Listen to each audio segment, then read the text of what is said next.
día, linda noche para mirar la tele en casita. Esto es La Letra Chica en vivo en otro domingo de TV Ciudad. Maite Sarasola, buenas noches. ¿Qué Temponi? ¿Cómo andás? Bien, ¿y tú? Bien, varios temas. Hoy, por un lado, esta semana se aprobó en diputados la nueva ley de medios, una ley polémica, algo que ya hablamos aquí en el programa, pero particularmente un artículo, el 72, impulsado por Cabildo Abierto, artículo que fue vetado inmediatamente por el presidente de la República, Luis Lacalle Pou.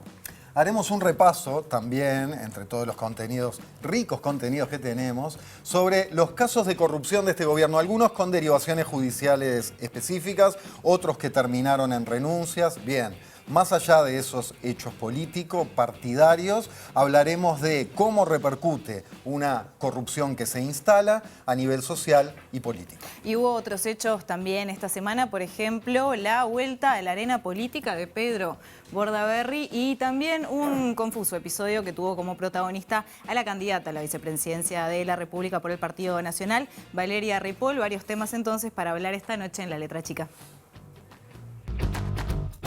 El presidente Luis Lacalle Pou vetó el artículo 72 de la Ley de Medios, aprobada la pasada medianoche en la Cámara de Representantes. El veto aplica únicamente a este artículo, que fue introducido por Cabildo Abierto y estaba orientado a controlar la imparcialidad periodística. ¿Por qué se vota? ¿Por qué se corre el riesgo de votar un proyecto que incluye un artículo que yo no sé si la dictadura se hubiera atrevido a imponerlo? Pero se va a votar, se van a levantar las manos. ¿Confiándonos en qué? Eso es poco razonable. No voy a usar otro término. Yo entiendo que el artículo 72 de este proyecto de ley es una amenaza a la libertad de expresión. Y creo que este artículo es un adefesio. Cuando supe de su inclusión en el proyecto y supe además cómo se había tramitado y votado esto, confieso que me enojé mucho, lo cual es irrelevante, son problemas míos, pero aclaro mi evolución espiritual con esto.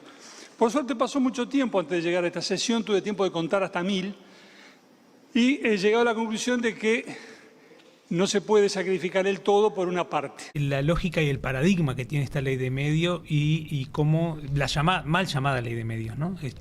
Y cómo se enmarca en una propuesta política más amplia, ¿no? Esto hace parte de una lógica y un paradigma de la refundación. Aquí se está, como se refundó con la LUC, como también con otras acciones, hay una refundación de una forma de entender la política y la democracia. Quiero traer la esperanza. Hay una gran oportunidad para los uruguayos y quiero ayudar en eso, a los acuerdos necesarios. Tengo vocación de servicio y por eso hoy les anuncio que voy a presentar mi lista, la 10, al Senado por el Partido Colorado y por la coalición republicana. Hay una denuncia presentada contra la candidata del Partido Nacional a la vicepresidencia, Valeria Ripoll, también sobre su hermana. El domingo, sobre la medianoche, un patrullero llegó hasta la casa, hasta el lugar donde viven la hermana de Valeria Ripoll y otras dos familias. Le franquearon el paso a la policía llegó hasta la casa de una vecina de 86 años a increparle. Se han recibido amenazas por parte de nuestros usuarios, que son la señora de 86 años y su nieto, amenazas de todo tipo. Te podemos hacer salir cuando queramos porque tenemos poder. Mañana cortamos el agua, ¿está? El agua la cortamos mañana. Viene mañana un sanitario a cortar el agua. Yo te pido por favor eso, ¿está? Si me está filmando... Cortarla porque derecho. Está filmando sobre la propiedad. Ah, perfecto. ¿Por qué me van a cortar el agua? Mañana y porque no se paga y ya tenemos el pedido en el abogado. Está hecho el reclamo. Si el agua está paga todos los meses. Bien, bueno, eso se irá juzgado. Si yo la pago todos los meses. Buenas noches. ¿Sabés que voy a ir yo, que soy la apoderada de mi abuela y tengo los papeles? La señora no es inválida. La señora no es inválida. Ella le compró la casa a mi abuela y ella no es inválida. Ella no es inválida.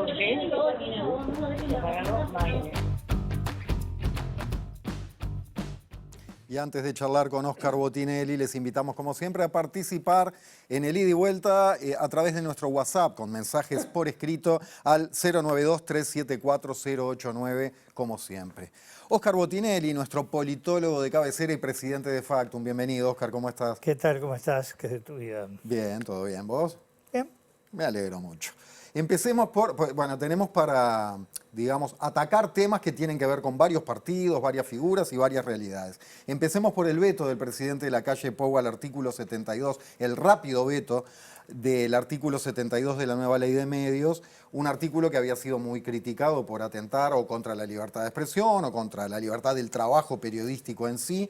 ¿Cómo se puede leer esta veloz iniciativa del presidente y cuánto y cómo puede golpear el funcionamiento de la coalición para las elecciones? Porque obviamente Cabildo Abierto ya mostró disconformidad. Sí, a ver, por orden. El contenido del artículo 72 es un tema para un análisis largo. Es lo que rige hoy en Europa Occidental, esos dos principios que están en el artículo 72, ¿no? Y en México también en campañas electorales. Sobre lo que importa analizar ahora es lo otro, para este análisis un poco de los distintos segmentos de la campaña electoral. Este es el cuarto veto que interpone el presidente de la República con iniciativas o contribuciones de Cabildo Abierto. El primero, muy sonado, fue el de la ley forestal. La diferencia entre los anteriores, sobre todo el primero, que ahí ya era muy claro que una iniciativa de Cabildo con el respaldo total del Frente Amplio, que se había votado a fin de un año en una Cámara y a fin del otro año en la siguiente, tenía la oposición frontal del Partido Nacional y del Partido Colorado e iba derecho al veto a sabiendas de que no había posibilidad de mantenerlo. Este otro, por lo que surge de información existente, fue producto de un acuerdo después de varios años que Cabildo Abierto se negaba a votar la ley de medios. Bueno, la votamos a cambio de. Y el presidente observa justo lo que fue producto del acuerdo. Es decir, aquí lo que surge es como un nuevo chisporroteo entre el presidente o la mayoría del oficialismo y Cabildo, que tuvo muchos episodios. Incluso si recordamos el episodio del Ministerio de Vivienda, el Partido Colorado tuvo recambio en el Ministerio de Turismo, de Ambiente, de Ganadería y la Subsecretaría de Relaciones Exteriores. A nivel polémico, porque lo de Ganadería fue un tema más político dentro de un sector en relación a las líneas políticas de la gestión. Pero el de turismo fue un lío mayúsculo que desembocó en una comisión investigadora. El de ambiente, un tema personal del ministro de Ambiente, y el de la subsecretaria muy vinculado al tema de los pasaportes de Marcet. En ninguna de las renuncias intervino el presidente de la República, renuncias o recambios, para nada. Lo manejó, es un tema interno del Partido Colorado, al punto que el más sensible de todo, que fue el Ministerio de Turismo, todo el tema se difunde, me refiero la renuncia, su sustitución por el senador Tabraviera, en el jardín de la oficina del expresidente Sanguinetti. Quedó como cosa interna del Partido Colorado. Con el Ministerio de Vivienda es el presidente que sale él a atacar a la ministra, que tenía el hecho de ser ministra de Cabildo Abierto y esposa del líder de Cabildo Abierto. Es decir, acá hay trasfondos de relaciones complicadas. Incluso desde el ángulo del oficialismo se quejan de que Cabildo Abierto tira permanentemente la cuerda. Pero lo que hay que ver es, la última confrontación anterior al Ministerio de Vivienda fue los recortes que hizo Cabildo a la Ley de Seguridad Social, que el presidente las acepta porque era o sin ley o con estos recortes. Inmediatamente vino el Ministerio de Vivienda. Acá estaba pendiente que Heber declara que él renuncia, no por los otros pedidos, sino porque se quedaba sin mayoría parlamentaria y por eso tuvo la obligación de renunciar ante el planteo de Cabildo Abierto. Bueno, pasan unos meses y viene esto. Da la impresión de que hay juegos que tienen que ver con uno que tira y el otro que en algún momento cobra ese tirón. Lo que a uno lo deja un poco desconcertado es que este episodio ocurra en la segunda etapa de la campaña electoral, cuando estamos ya corriendo los 3 meses finales hacia la elección decisiva, no decisiva para la presidencia de la República, pero sí el balotaje queda condicionado por cómo resulta la elección de octubre y el Parlamento. Y el Parlamento condiciona los 5 años posteriores del gobierno, por lo tanto la elección madre termina siendo la del 27 de octubre y en ese momento ocurre este chisporroteo en la coalición.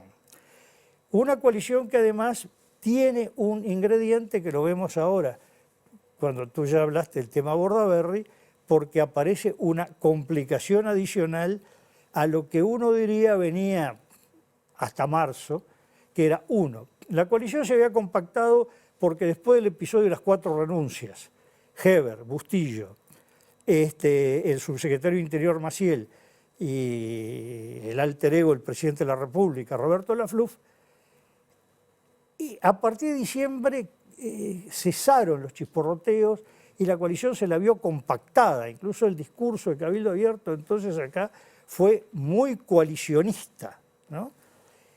El Partido Colorado era un partido que por lo menos hasta mayo o abril aparecía como que, bueno, estamos en una coalición que va liderada por el Partido Nacional. Y hoy estos escenarios cambian. No sé qué va a pasar, hay que esperar las horas con la respuesta o reacción de Cabildo Abierto. Incluso que no haga nada ya es una reacción y ya es una definición.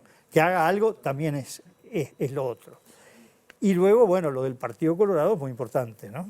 Sí, el tema de Pedro Bordaberry, el regreso a la política partidaria activa de Pedro Bordaberry, que en octubre va a encabezar la lista 10 al Senado, bajo el sublema Vamos Uruguay, cómo se interpreta este retorno y qué le cambia al Partido Colorado o a la coalición. Bueno, yo diría lo siguiente. Primero, Andrés Ojeda, no recuerdo si fue por mayo, dice, bueno, ahora hay una interna para elegir el candidato del Partido Colorado. Y ahí dijo, primero, en la primera presentación que fue en ADM, yo aspiro a ser el que se sienta en nombre del Partido Colorado en esa mesa que va a conducir el gobierno de coalición. Pero poco después cambia y dice, y ahora, después de esta interna, viene la otra interna de la coalición a ver quién va al balotaje. Fue un cambio de libreto. El Partido Colorado desafía al Partido Nacional a decir, vamos a pelear por ir al balotaje. Bordaberry larga el lunes con un sticker con colores diluido el coloradismo, con una franja derecha donde están todos los colores de la coalición, de los partidos de la coalición, y la frase es algo así, no lo estoy diciendo de memoria, en octubre el mejor Senado, en noviembre la coalición. Es decir, es coalicionista, no está diciendo en octubre el Partido Colorado, en noviembre, no, en octubre el mejor Senado, propuesta de tipo senatorial. Luego sale, hace un par de días más o menos, a sumarse al discurso de Ojeda, diciendo no hay por qué dudar de las posibilidades que tiene el Partido Colorado de disputar quién va al balotaje por el lado de la coalición. Bueno, aquí hay un desafío que ya no es una coalición que tiene todo resuelto, sino que se desafía. La última cifra nuestra previa a las elecciones internas, como resultado de elección nos daba, resultado de elección en ese momento, pero resultado, sin indecisos, ¿no? 30% del Partido Nacional, 12% del Partido Colorado. Bueno, para recuperar esa diferencia es un esfuerzo muy grande, ¿no? Bueno, el desafío está hecho, lo que quiere decir que de aquí a octubre prácticamente, más allá que la coalición, hablan todos de por qué Orsi no debate, en realidad se ha planteado un debate dentro de la coalición, porque en última instancia los que están sentados ahí no dicen nada de esto el Partido Independiente, no lo dice el Cabildo, razonablemente, pero sí el Partido Colorado, como a este señor que tengo al lado lo desafío, que él me va a votar a mí y yo no a él. Entonces esto le introduce una situación donde uno ve que la coalición venía muy compacta, muy bien armada, y tiene este rechina y este desafío, con un elemento que no es menor. Cuidado con comparar el 2019 con este. En 2019 no hubo coalición el 27 de octubre. Hubo 10 partidos que competían para entrar al Parlamento, 5 de los cuales tenían mayor afinidad, pero por lo menos hasta la noche del 27 de octubre no estaba definido nada. Noche en que va Talvi, Manini, Mieres y Novik a saludar a Lacalle Pou. Y varios días después, el 5 de noviembre, se formaliza la coalición. Pero ahora que tenemos, que esa coalición, uno adquiere nombre, ahora ya estamos hablando coalición republicana, nombre y apellido, que gobernó, ya lleva de gobierno 4 años casi y medio, que la población habla de la coalición como una especie de sujeto político, y donde se observa, está acá el Frente Amplio, está la coalición, y por fuera hay un conjunto de partidos que no están ni en un lado ni en el otro, ¿no? Es un escenario esencialmente binario con espacios para los que no están en esa opción. Y ya no es el rastrillo tan amplio, donde era tan fácil decir yo voto a Talvi, pero si la coalición, al balotaje no va a Talvi, voy a votar a Daniel Martínez, como hizo la cuarta parte de los votantes de Colorado. De 12%, 3 votaron a Daniel Martínez, 9 a Lacalle Pou. O como hicieron 3 de 11 votantes de Cabildo Abierto, que votaron a Daniel Martínez y no a Lacalle Pou. Pero eran 5 partidos que iban sueltos, que después hicieron un acuerdo. Hoy ya se sabe que van juntos, que van a intentar ganar juntos, para gobernar juntos, y que la única duda que se plantea formalmente hasta hoy es que el Partido Colorado no da por dato de la realidad que todo eso va detrás de la fórmula Delgado-Ripoll, sino que lanzó un desafío, después se verá si tiene falta en vida o no lo tiene, tiene el 2 de la muestra, yo qué sé, pero que desafía, no estés tranquilo, que yo salgo a querer ocupar el lugar que se te da por sentado a ti, ¿no? Entonces, este es un escenario muy diferente, donde incluso, si bien hay cierta consistencia en el ataque a Orsi y al Frente, en realidad, si observamos lo que hubo hasta ahora, los ataques que han partido de Delgado, de Ojeda y de Mieres. No ha habido desde Cabildo Abierto Manini. De que no se presenta, que se oculta, que esto, aquello, pero por otro lado, están hablando de alguien ajeno cuando dicen que entre ellos están compitiendo. Yo creo que este es un cambio de escenario, que hay que esperar cómo se desarrolla. Y Bordaberry con Ojeda han hecho un discurso que han llevado el Partido Colorado a una línea muy distante del Frente Amplio, al revés del 19, que Talvi se situó en la frontera y absorbió votos frente amplistas, repetimos, 3 de 12, de origen básicamente, llamémosle astorista o parecido, ¿no? Ahora el Partido Colorado está con un discurso muy alejado de todo el Frente Amplio, más bien un discurso para competir en gran medida con el Partido Nacional, especialmente el herrerismo y algunos sectores del conjunto directo de Lacalle Pou, sectores más conservadores. Yo pienso que están apuntando mucho al electorado del espacio 40 de Javier García, y también a Cabildo, ¿no? Como que son los dos lados, pero que no mueven la aguja en la relación coalición Frente Amplio, sino que es mover la aguja al interior de la coalición.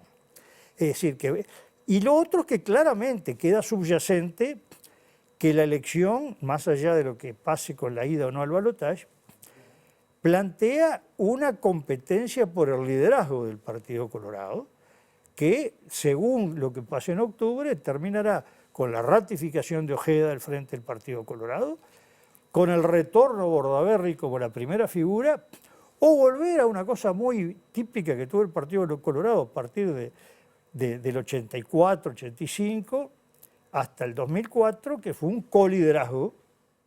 En aquel momento era el de Jorge Valle con Julio María Sanguinetti, y si acá ninguno desempareja con el otro, una especie de coliderazgo Andrés Ojeda Pedro Bordaberry. Lo cierto es que ha movido el tablero. A mi juicio, habría que esperar. Nosotros recién vamos a tener números la semana que viene, pero esos números nos agarran con la mitad del trabajo de recolección de datos con la aparición de Bordaberry y la otra mitad no.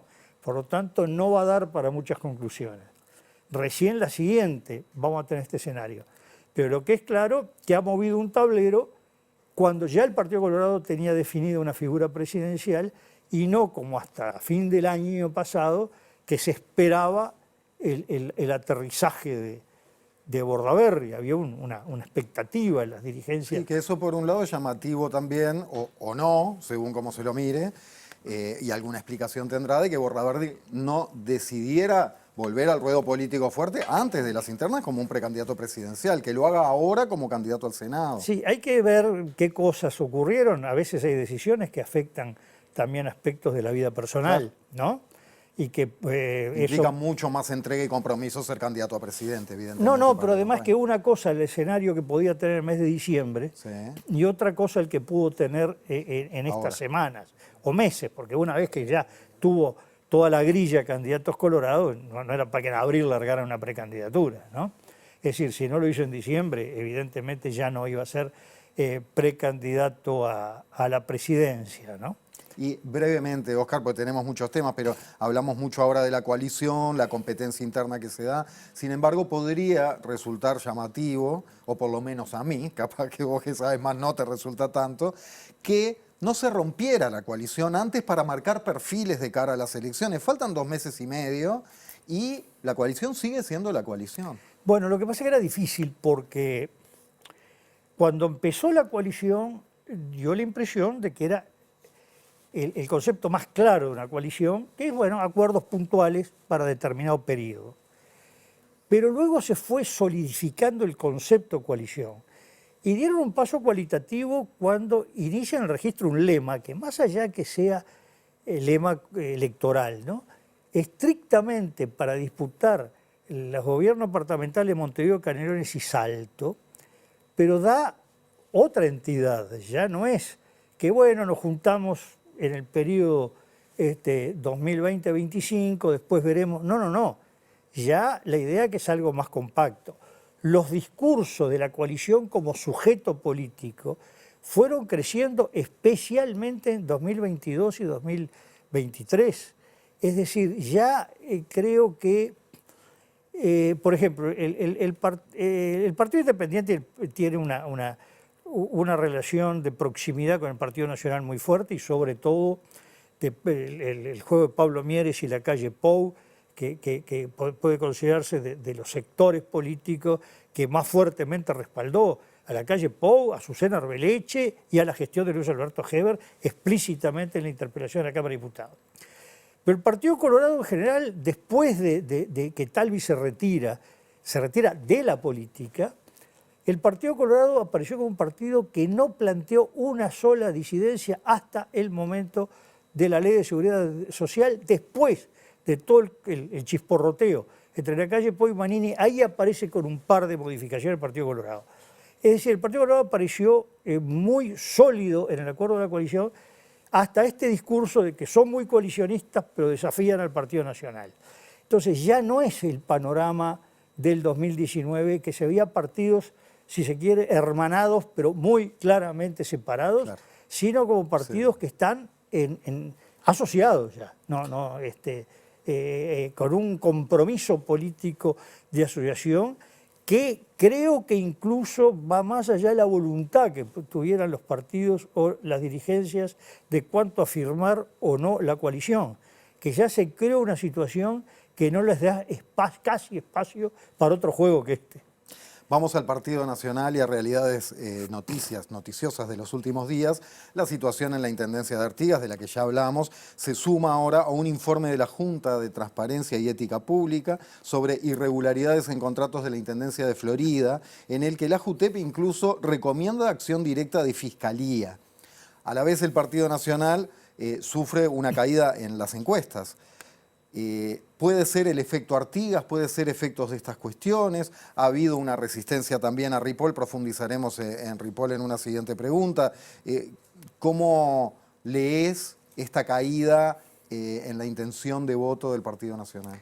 El tema es este. A ver,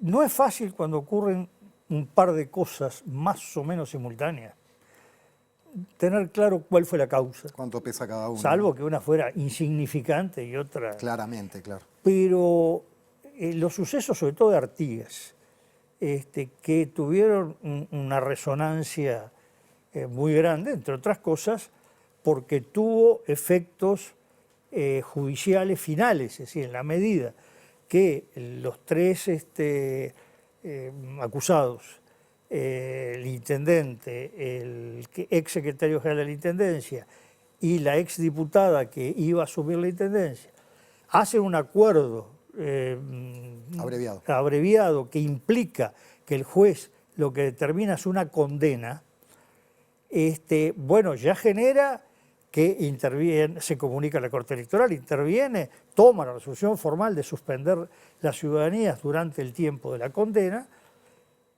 y quedó como un hecho mayúsculo y además que el Partido Nacional tardó mucho en reaccionar con el tema, no fue que inmediatamente lo hizo.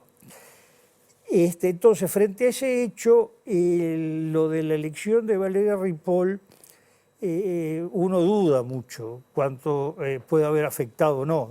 No digo que no, digo que cuál de los dos. Bueno, no hay elemento objetivo para decir fue este o este. Lo que es bastante claro es que, bueno, el Partido Nacional logró prácticamente alinear todo en el día de ayer con la elección de la fórmula, un solo voto disidente. Pero además hay un dato, salvo que el Partido Colorado logre el objetivo que hoy, bueno, es difícil, de desplazar al Partido Nacional de la idea del balotaje, resulta que todos van a ir detrás de la fórmula Delgado-Ripoll. Por lo tanto, ataques que pasen de determinada raya, sí, ¿y usted qué dijo todo eso? En noviembre, ¿qué va a decir? ¿Voto a Orsi Cose o voto en blanco anulado? Bueno, no hay otra, ¿no? O pago la multa. Es decir, cuidado con estos ataques, porque pueden atacar, yo que sé, al candidato a vice o la candidata a vice, las candidatas a vice del Partido Independiente Cabildo, a sabiendas de que después en noviembre no van a estar, a ellos se les ocurre que van a estar. Pero probablemente podría darse que no estuviera la fórmula de Delgado-Ripoll, pero probabilísticamente tiene muchísimas más chances esa fórmula a que vaya Ojeda-Silva. Yo creo que ahí hay que tener cuidado, es verdad que no ha hablado ninguna figura de primera línea. Los que han jugado no es Ojeda, no es Silva, ¿no? No es Bordaberry. Y el tema es el Partido Nacional no tiene riesgos de perder votos hacia la derecha, o hacia el conservadorismo, ¿no? Por lo tanto, el que menos quiera a Valeria Ripoll desde esa postura la va a votar. No va a decir que voto, yo no quiero una persona que fue comunista de vice, por lo tanto voto a Carolina Cose. No parece sensato. Entonces hay que tener cuidado cuando la gente se enreda en lo discursivo. ¿Qué potencialidad tiene? Podría decir, perdóname, no me gusta esta fórmula o no me gusta Ripoll, entonces voto Ojeda. La fórmula Ojeda. Bueno, personas que tienen afinidades coalicionistas que no quieren que gane el frente. Eso es lo que está tratando, pero hay que tener cuidado. Yo creo que Uruguay, desde la reforma constitucional, perdió la sofisticación que tenía con el viejo sistema de múltiples candidaturas por partido, donde sabían que si la lucha interna era demasiado salvaje, perfecto, uno podría ganarle la lucha contra el otro, pero cuidado que está el alacrán cruzando el río arriba del sapo, no podía con su condición, ¿no? Hundió al sapo y se hundió él. Y entonces juegos sofisticados, ¿cuánto me distancio sin que me complique después? Me complique todo el resultado de la elección, ¿no? Entonces había un juego muy sofisticado. Y hubo dos casos que fue con elecciones previas, una que organizó el vallismo por su cuenta, otra que fue el estreno de este sistema. Una fue la del tarigo Jorge Valle, que fue de tal dureza. Cuando Jorge Valle dice, vamos a vender el oro y no sé, el salto cualitativo, y Tarigo dice, algún día quisiera que me explicaran qué es ese salto cualitativo que no lo entiende nadie. Bueno, la fórmula esa interna ya marcó que el Partido Colorado salía herido hacia la elección nacional. Lo mismo pasó con Luis Alberto Lacalle y Juan Andrés Ramírez. Las acusaciones fueron de tal volumen que remontar esa montaña le fue imposible al Partido Nacional y tiene el peor resultado habido en su historia en la elección del 99. Y ahora parece que esas elecciones se han un poco olvidado. Las han aprendido entre los partidos, pero se están olvidando que la coalición está jugando como un bloque y que no pueden repetir lo que se hizo en el 99, en el 89, sí dentro de un partido, pero la coalición está jugando como tal. Entonces, cuidado con pasarse. Otra cosa que ya no, ¿sabe lo que pasa? La fórmula nuestra es mejor que la otra. Tenemos más capacidad. Nosotros tenemos más énfasis en la educación o en lo otro. Ah, bárbaro, eso es perfecto. Ahora, no ataque. Porque eso... Mire, yo me acuerdo que en el año 91 hice un informe en la Cámara de Diputados, en la Comisión sobre ley de partidos, y traía un ejemplo de Estados Unidos, sobre todo analistas políticos decían, el partido político que tiene las primarias más duras tiene inexorablemente perdida la elección de noviembre. ¿No? Y me acuerdo que lo dije. Y me acuerdo que los diputados coincidieron. Bueno, ¿cómo se hace un sistema para evitar esto? ¿No? Pero bueno, no se aprende en cuerpo ajeno, ¿no? Para cerrar, ¿cómo ves la apuesta de Carolina Cose de impulsar un gran diálogo para darle una vuelta de tuerca o generar un cambio profundo en la ley que aprobó este gobierno para la seguridad social y no apoyar la iniciativa del plebiscito? Bueno, el tema del diálogo, hay un tema de fondo que es el siguiente. Uruguay no tiene una crisis de seguridad social, tiene una crisis demográfica. Un país que va por el tercer año, camino al cuarto, de tener más muertos, y no porque tengamos tsunamis, ni tenemos una corta expectativa de vida. Tenemos de los países de más alta expectativa de vida que se sigue alargando, pero en forma natural muere más gente que lo que nace, porque nace poca gente, porque cada vez nace menos gente. Entre otras cosas, los cambios de conducta que tuvieron los niveles más bajos de la sociedad, más desprotegidos, en materia de dedicación a cosas y de maternidad, y lo que fue exitoso desde el punto de vista de las políticas de los gobiernos anteriores, sobre el embarazo adolescente, de lograr contenerlo, bueno, las dos cosas sumadas llevaron a que se normalizó la natalidad en los niveles que tenían los otros niveles que tenía el país. Por lo tanto, que estamos en las tasas más bajas de natalidad del mundo, ¿no? Estamos en las 8, 10, 12. Bueno, no hay forma de discutir la seguridad social si no se dice algo que no se habla en esos términos, pero que hay que decirlo. Crisis demográfica en Uruguay.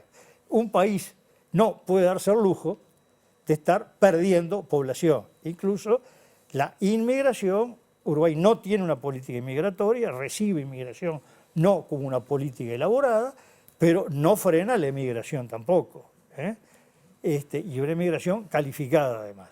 Entonces, yo creo que el gran debate es del cual deriva como uno de los temas significativos la seguridad social, pero otros. Ahora, sobre el tema del plebiscito, el problema es este. El Frente Amplio quedó con libertad de acción, por un lado, para los sectores o los dirigentes, con una fórmula presidencial alineada en contra del plebiscito. Perfecto. El tema es, ¿cuál es el énfasis que van a dar la fórmula y los dirigentes y los sectores a este tema? ¿La libertad o la contraria? No, la libertad ya está declarada. Digo frente al electorado. ¿Cuál es el énfasis que van a dar? Una cosa es que se digan, ¿y usted qué va a hacer? No, yo voto en contra, y sigue hablando de otro tema. Ajá. Y otra que diga, no, voto en contra porque el país, si triunfa esto, desaparece el mapa porque cruje, como ha dicho incluso algún medio técnico, medio dirigente frente amplista. Por supuesto el oficialismo. Y del otro lado, si no triunfa esto, la gente se va a morir de hambre, los jubilados van a estar tirados en la calle. Bueno, si el debate es ese, es un problema. Si el tema no, yo estoy a favor de esto, pero acá importa tanta otra cosa, es distinto. Entonces, Por ahora pareciera que los énfasis vienen más de movimientos sociales y la moderación de los dirigentes políticos. El tema es que el plebiscito, que en 3 meses, va a tener actores extra Frente Amplio. Por supuesto, sabemos que la coalición republicana va a tener una línea relativamente fuerte y dura en contra del plebiscito. El Frente Amplio primero tiene que definirlo. Todavía no definió los tonos. Pero hay actores políticos electorales decididos a favor del plebiscito. Fuera del Frente Amplio. Unidad Popular Frente a Trabajadores y el Partido de Identidad Soberana con la figura de Gustavo Salla, que uno tiene mucha presencia en las redes y otro estructura en el ámbito sindical y popular. Que los dos estuvieron en el borde de Unidad Popular, ya estaba en el Parlamento, que era el borde de mantener la banca, y Gustavo Salla en el borde de entrar. Es decir, no estamos hablando de partidos que tengan 500 votos, no.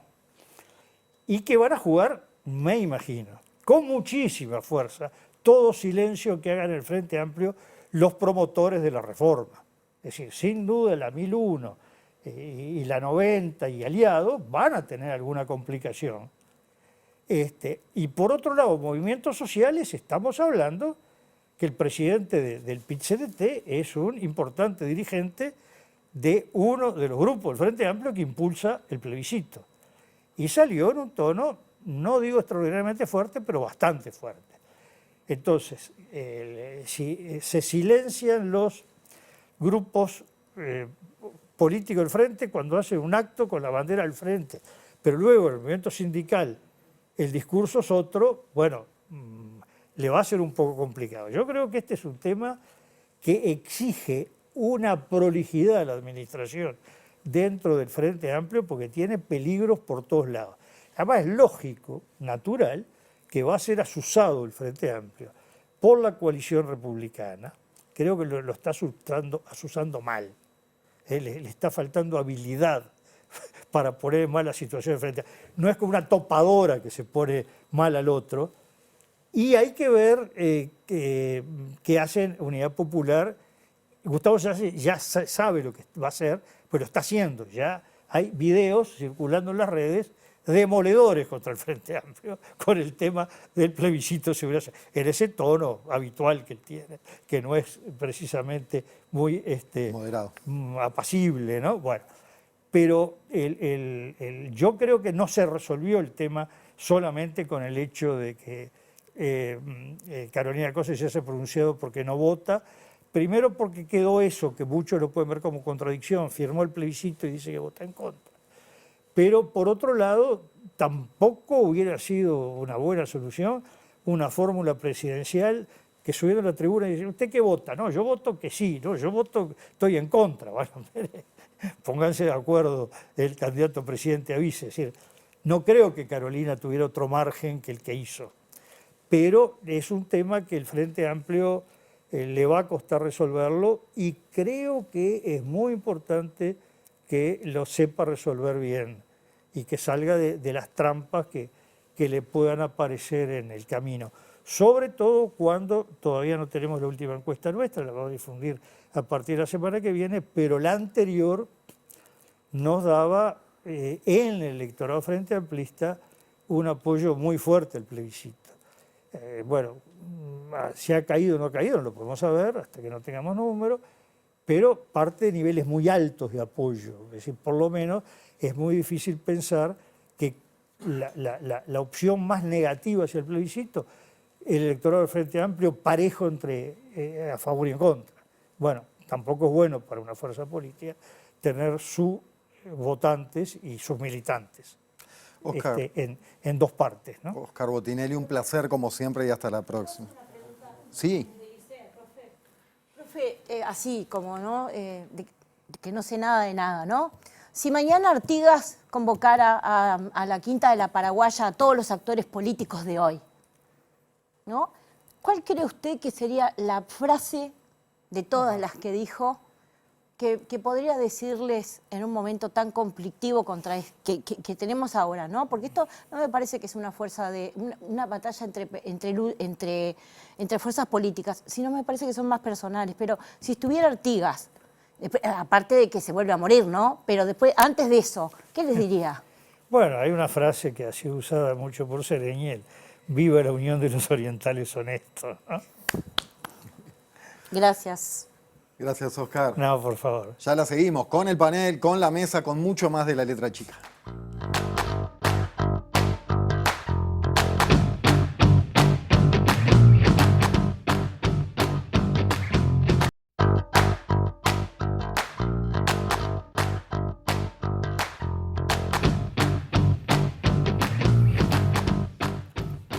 Ya nos vamos a la mesa en esta Letra Chica que sigue navegando la noche de domingo y en vivo por TV Ciudad. Y en la mesa estaremos profundizando, ya lo presenta Maite como se debe, pero ya se los prometo porque me encanta este asunto. Más allá de lo político partidario, lo político profundo, lo filosófico de las cuestiones de la corrupción. Pero saludamos al panel a esta hora. Álvaro Padrón, buenas noches. ¿Qué tal? ¿Cómo les va? ¿Todo bien? Bien, bien, bien. Preocupado otra vez por una agenda que es pesada, ¿no? De asuntos duros, difíciles de tragar. Falta de transparencia, problemas éticos, corrupción. Y agrego, sobre todo, decisiones muy trascendentes tomadas al final de un periodo, ¿no? A meses de una elección, esas cosas que se transforman en herencia después.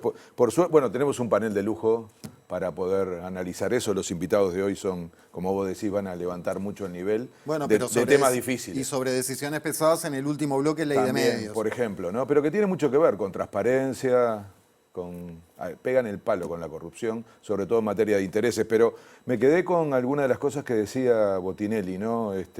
Más allá de la mala noticia de que estamos en vía de extinción como uruguayos en esto de lo demográfico, que suena duro, ¿no? De que cada vez somos menos, ¿no? Pero me gustó mucho eso de que en octubre es la elección madre, ¿no? Y que quizá haya que poner más foco de todas las tensiones que van a estar alrededor de eso, porque siempre terminamos pensando en la lógica binaria de cuando ya estamos eventualmente en una segunda vuelta, pero me parece que la complejidad de la primera elección de octubre es clave para, por ejemplo, las cosas que él decodificaba, ¿no? Sí, porque los ciudadanos y ciudadanas a veces nos distraemos con esa libido casi deportiva, sí, ¿no? Ese cosquilleo de quién será presidente o presidenta. Pero sí, en octubre es la elección madre. Karina Núñez, muy buenas noches, ¿cómo estás? Muy bien, nada, siempre es un lujo escucharlo al profe. A mí lo que me tiene como un poquito más de lo mismo, ¿no? Como siempre. Pero digo, siempre cuando nos vamos a lo demográfico le terminamos echando la culpa a la población LGBTIQ+, porque no procrean, ¿no?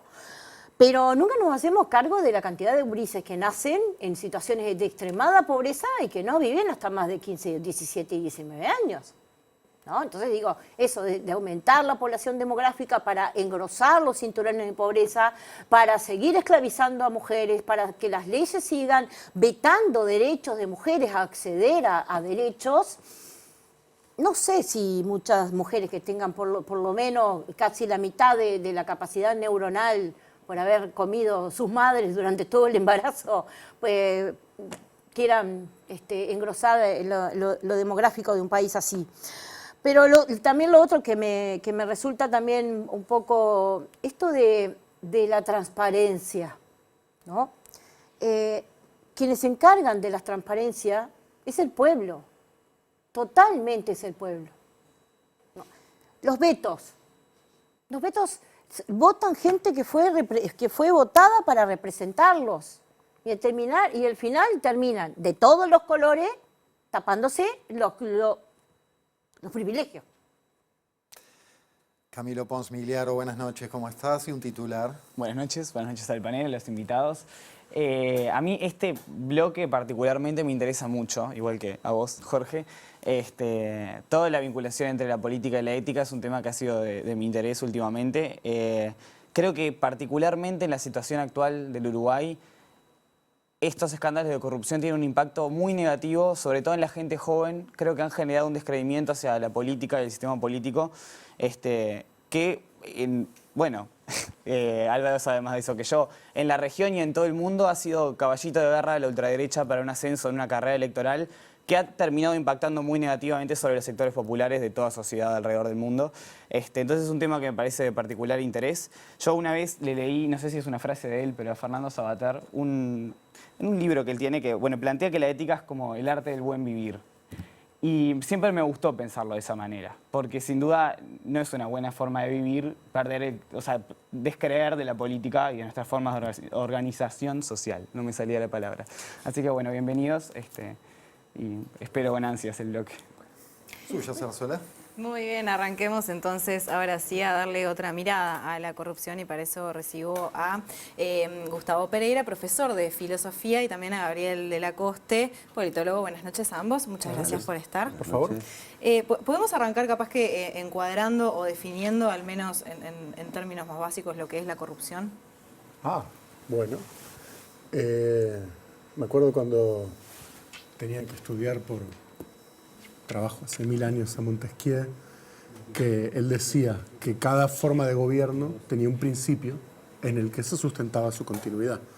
Decía, por ejemplo, en una tiranía es el terror, en una república es la virtud de los ciudadanos, en una monarquía son los honores, en una aristocracia es la moderación de los aristócratas, si son demasiado ostentosos. Y que la corrupción era cuando lo que sustenta ese régimen, cuando ese principio que sustenta el régimen empieza a horadarse. Por ejemplo, una república en la que pierden virtud los ciudadanos, una aristocracia en la que pierden virtud pierden moderación los aristócratas.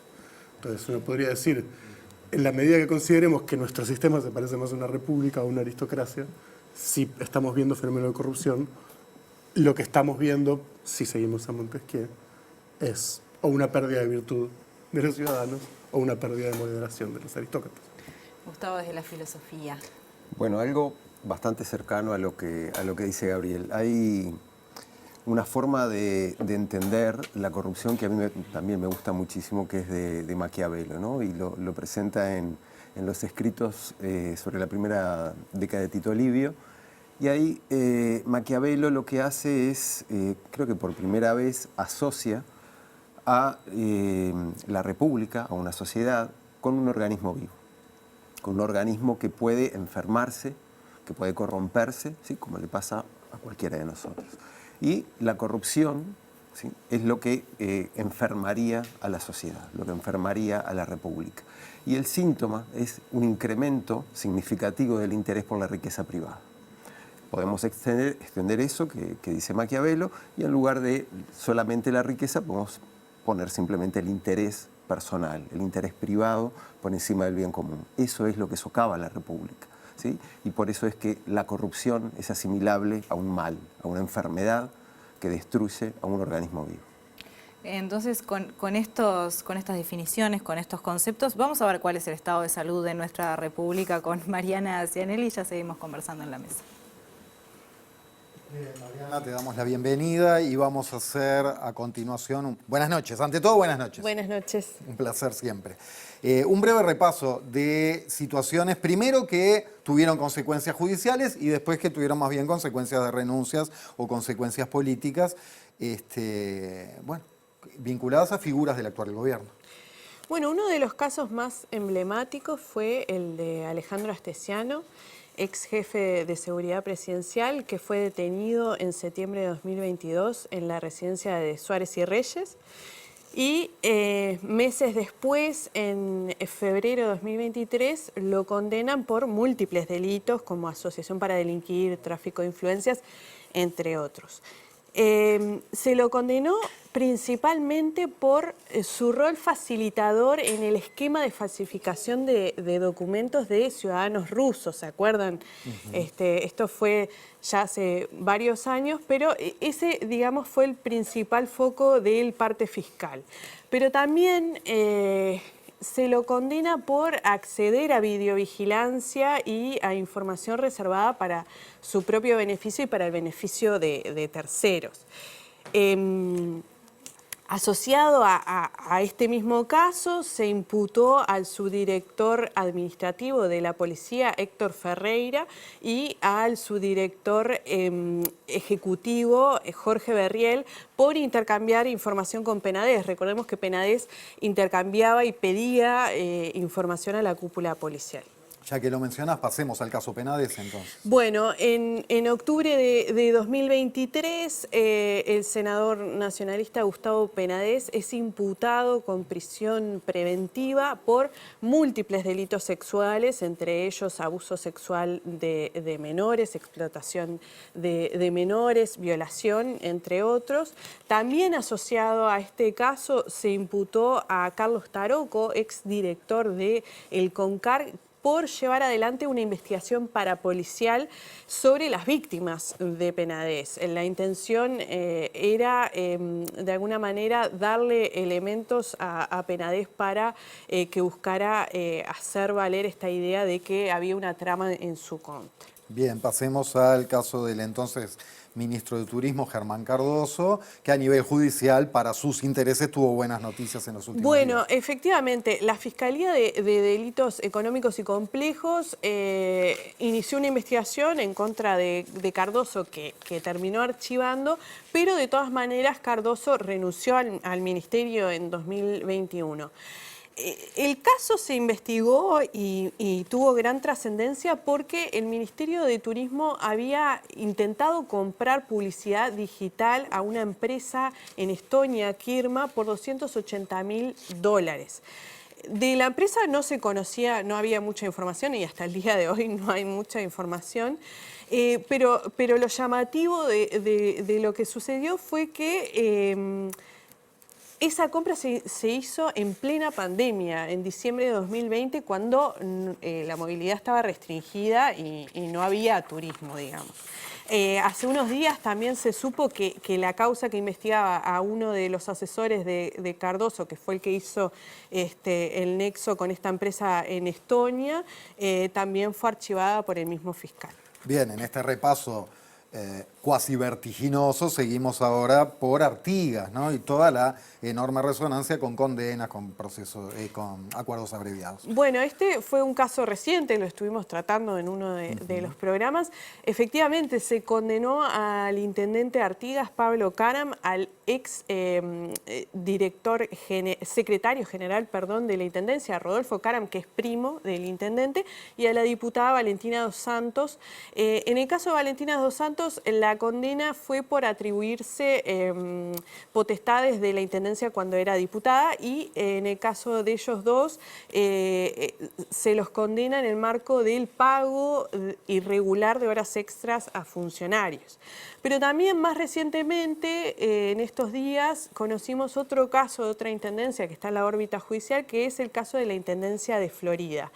Lo que se está investigando en estos momentos es la contratación de forma directa en 37 oportunidades a una misma empresa que está integrada por el hijo y el ex esposo de la secretaria personal del intendente Guillermo López para recolección de residuos no domiciliarios, y bueno, eso está en la órbita de la justicia.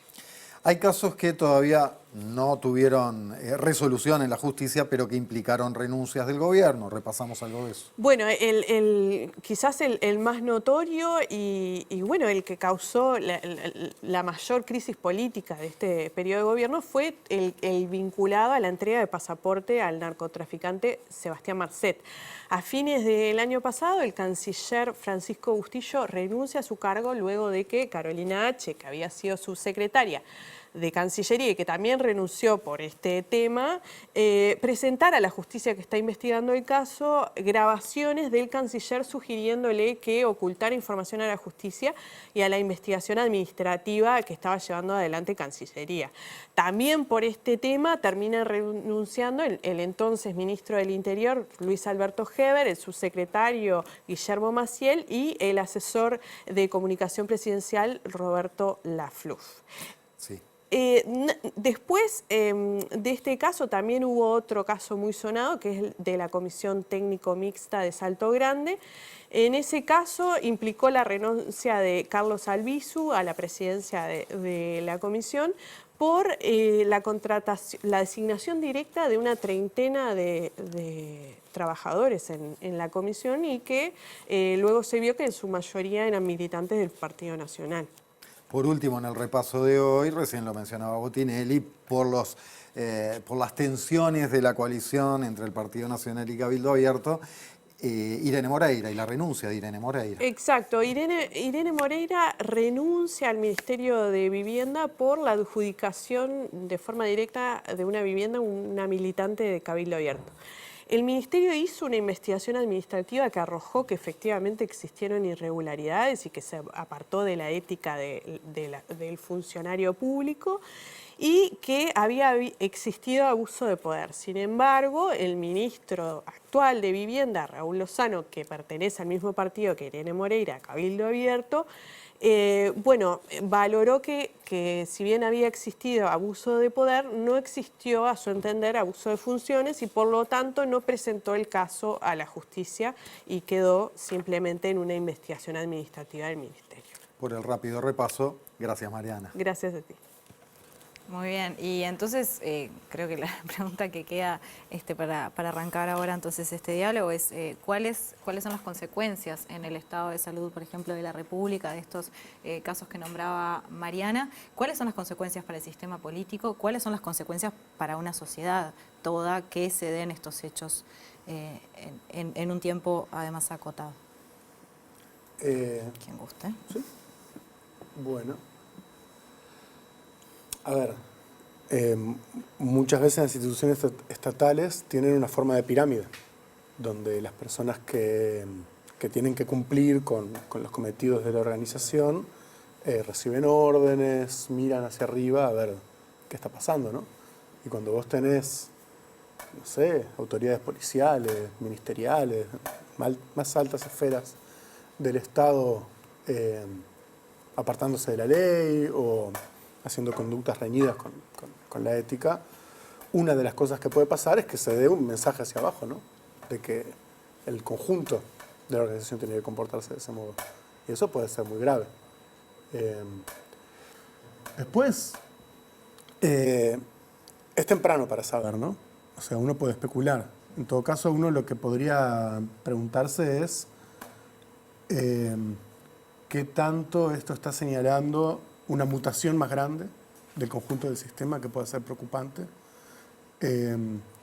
y que si eso fuera el caso, o que si esa hipótesis la estuviéramos pensando, lo que tendríamos que ponernos a pensar es, bueno, ¿qué está pasando, por ejemplo, en el nivel de la División Internacional del Trabajo del país, su relación con los capitales grises, con la ruta del narcotráfico, con diferentes fenómenos, o qué está pasando con la debilidad de la capacidad colectiva para controlar lo que hacen instituciones estatales, que está habilitando ese tipo de transformación. Porque estas cosas tienen consecuencias, pero tienen también causas. Y si las quisiéramos pensar, habría que ver qué está pasando ahí, ¿no? Bien, hay varios puntos, pero Gustavo. Sí, creo que una de las primeras consecuencias es la pérdida de confianza, ¿sí? Una creciente pérdida de confianza en el sistema político, y eso es bastante grave. Tenemos que ver cuánto va a impactar eso, pero los ejemplos que tenemos, por ejemplo, en la región, de situaciones similares, no son muy auspiciosos, porque habilitan o han habilitado el surgimiento de algún tipo de liderazgo mesiánico, ¿no? Al estilo Milei o al estilo Bolsonaro. Y a mí me preocupa algo que es bastante serio, porque este gobierno, acá estoy como recordando, un señor mayor que vivió todos los gobiernos democráticos anteriores, recuerda que creo que en ninguno hubo tantos hechos de corrupción, ¿sí? Desde la restauración democrática hasta ahora hemos tenido acciones reñidas con la ética y hechos de corrupción en todos los gobiernos, pero creo que en ninguno como este. Y a mí me parece que eso puede generar un hábito, ¿sí? Una reiteración de un tipo de conducta que puede ser ejemplarizante de la peor forma. Y eso conforma, ese hábito, conforma un carácter. ¿Sí? Esa es una de las cosas que Aristóteles enseña en la Ética Nicómaco, ¿no? Que es una de las obras básicas es el primer estudio sistemático de la ética. Aristóteles lo plantea con respecto a la virtud, a cómo es que nos hacemos virtuosos, ¿sí? Cómo nos hacemos justos, ¿sí? Realizando acciones virtuosas o realizando acciones justas. En la medida que las acciones son corruptas, lo que se conforma es un carácter corrupto. Y creo que este gobierno, con esta reiteración de hechos corruptos, está conformando un carácter corrupto. O sea, que puede haber quizás como una especie de naturalización de la corrupción, y ahí pienso un poco lo que decías vos, Gabriel, de esa pirámide, que si yo miro hacia arriba y hay cuestiones que, no sé si se aceptan, bueno, pero que se llevan adelante, quienes están por debajo, no sé si sería como un mensaje pasivo o sino como un... Bueno, veamos el caso de la policía, ¿no? Tenemos un director de una cárcel preso, un policía cualquiera, que están todo el tiempo, bueno, en medio de situaciones donde hay violencia, donde hay corrupción, donde hay velos jefes. ¿Qué pasa con esa institución? Creo que no hay que ser demasiado perspicaz para imaginarlo, ¿no? Y desde la filosofía, Gustavo, ¿se considera que la corrupción es algo inherente a la condición humana, al ser humano, o no?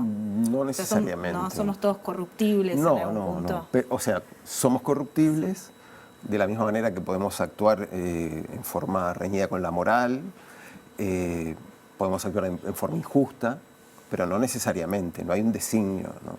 Entonces, creo que no tenemos la maldición de la corrupción como algo inherente a la condición humana. Bien, y vamos a repasar algunos datos ahora con Marcela sobre qué es lo que piensan las personas sobre la corrupción y qué mirada tienen sobre este tema.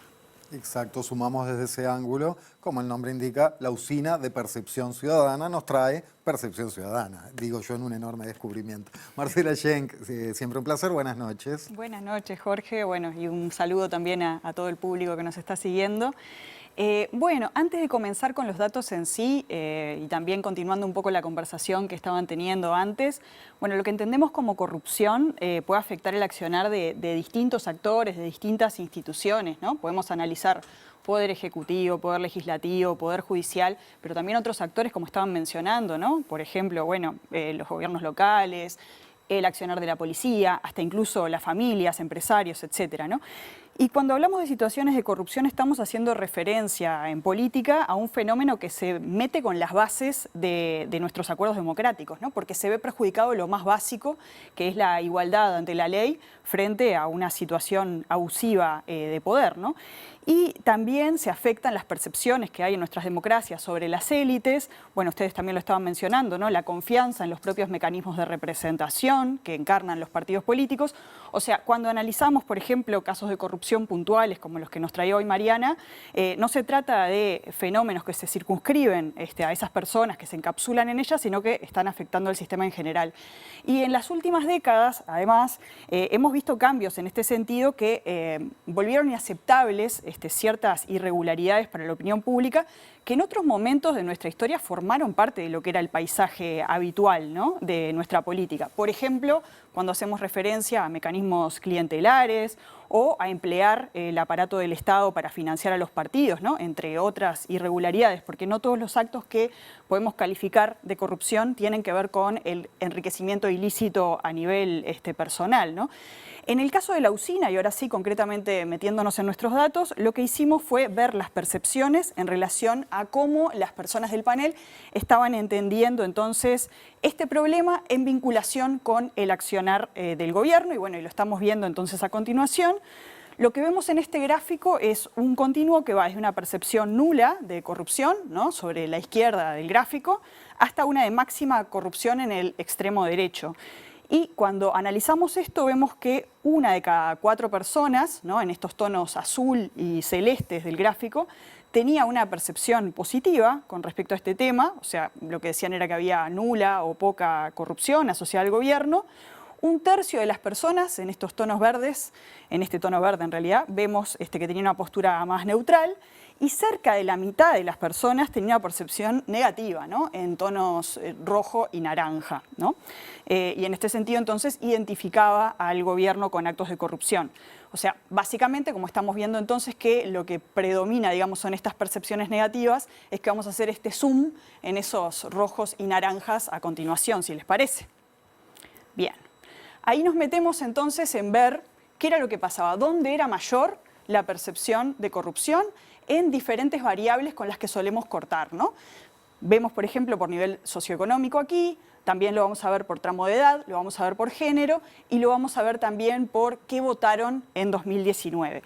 Si lo vemos, nos vamos entonces al nivel socioeconómico, vamos a ver que en el nivel socioeconómico bajo era más alta la percepción de corrupción en el gobierno, ¿no? De hecho, era 15 puntos mayor de la que manifestaban las personas de mayores ingresos.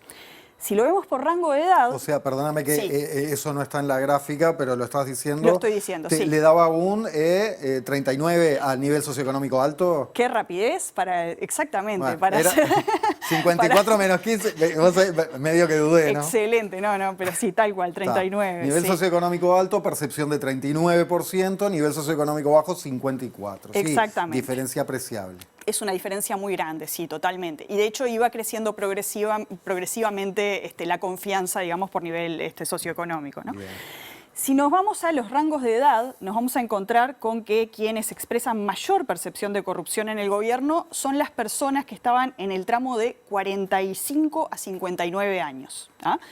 De hecho, si lo vemos, por ejemplo, en relación a las personas jóvenes, era 9 puntos superior, en este caso es fácil la cuenta, 40. Jorge. Muy bien. Y en el caso del género, teníamos también una percepción de corrupción en el gobierno mayor en las mujeres con respecto a los varones. También te digo los puntos, 8 puntos superior. Bien, 41 los varones. Perfecto. Y en el caso de los votantes del Frente Amplio, o sea, y acá hago primero un pequeño paréntesis, no incluimos región porque no encontramos diferencias significativas en este sentido entre Montevideo y el interior, ¿no? Por eso es que no lo estamos poniendo acá.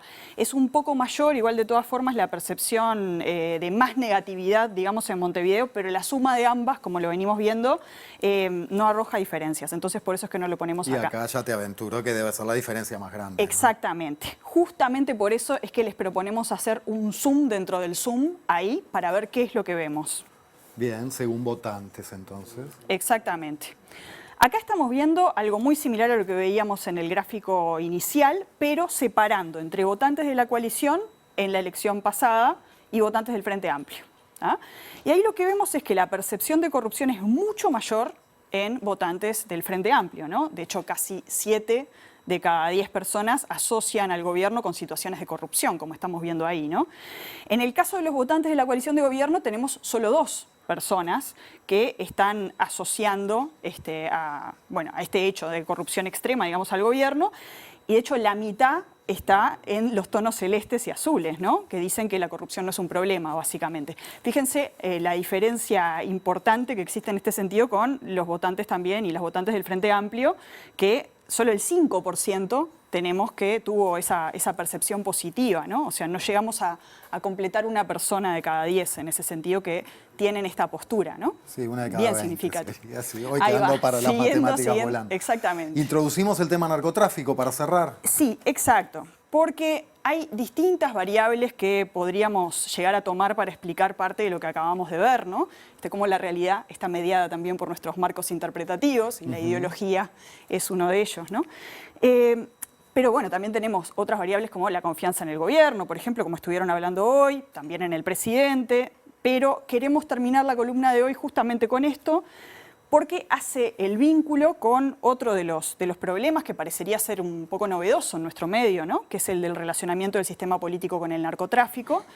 Y una breve mención también antes de ir concretamente al análisis de esto, en relación a la evolución de la percepción de la corrupción, que no lo mencionamos, ¿no? Cuando hicimos esta medición anteriormente, en noviembre de 2023, era un poco mayor la percepción de corrupción que la que veíamos ahora en esta última medición de julio de este año, ¿no? Por 5 puntos.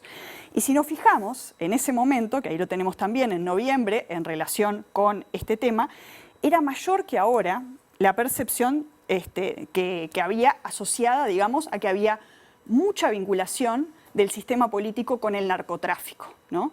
Y estamos hablando además de un momento de altísima visibilidad del caso Marcet, ¿no? De hecho, es de esta serie que estamos viendo el punto más alto en el que se asocia la vinculación o mucha vinculación del sistema político con el narcotráfico desde que venimos midiendo esto en agosto de 2022, perdón. Y en ese sentido lo traemos para la reflexión porque esto también es una señal de alarma sobre estos temas que se vienen problematizando públicamente y que tienen que ver con otro de los elementos que también discutíamos sobre la transparencia en el financiamiento de la política, ¿no? Y cuáles son los actores que intervienen en esto. Y creo que es un tema más que relevante para pensar en el marco de una campaña electoral. Gracias, Marcela. Muchas gracias a ustedes. Maite.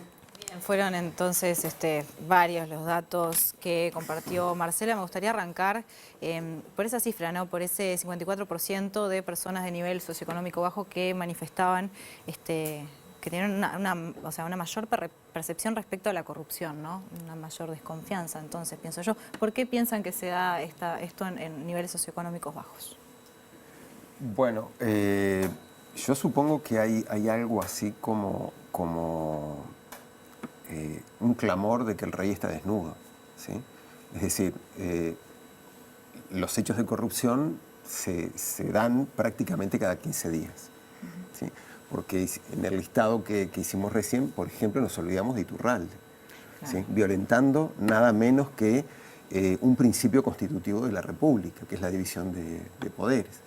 Entonces, creo que la permanencia o la prácticamente permanencia de hechos de corrupción semanal, quincenal, lo que ha generado es un incremento de la percepción en todos los sectores y también en esos sectores que podemos entender como los que están menos preocupados por la política porque tienen otro tipo de urgencias. Entonces creo que ese es un indicador fuerte, ¿no?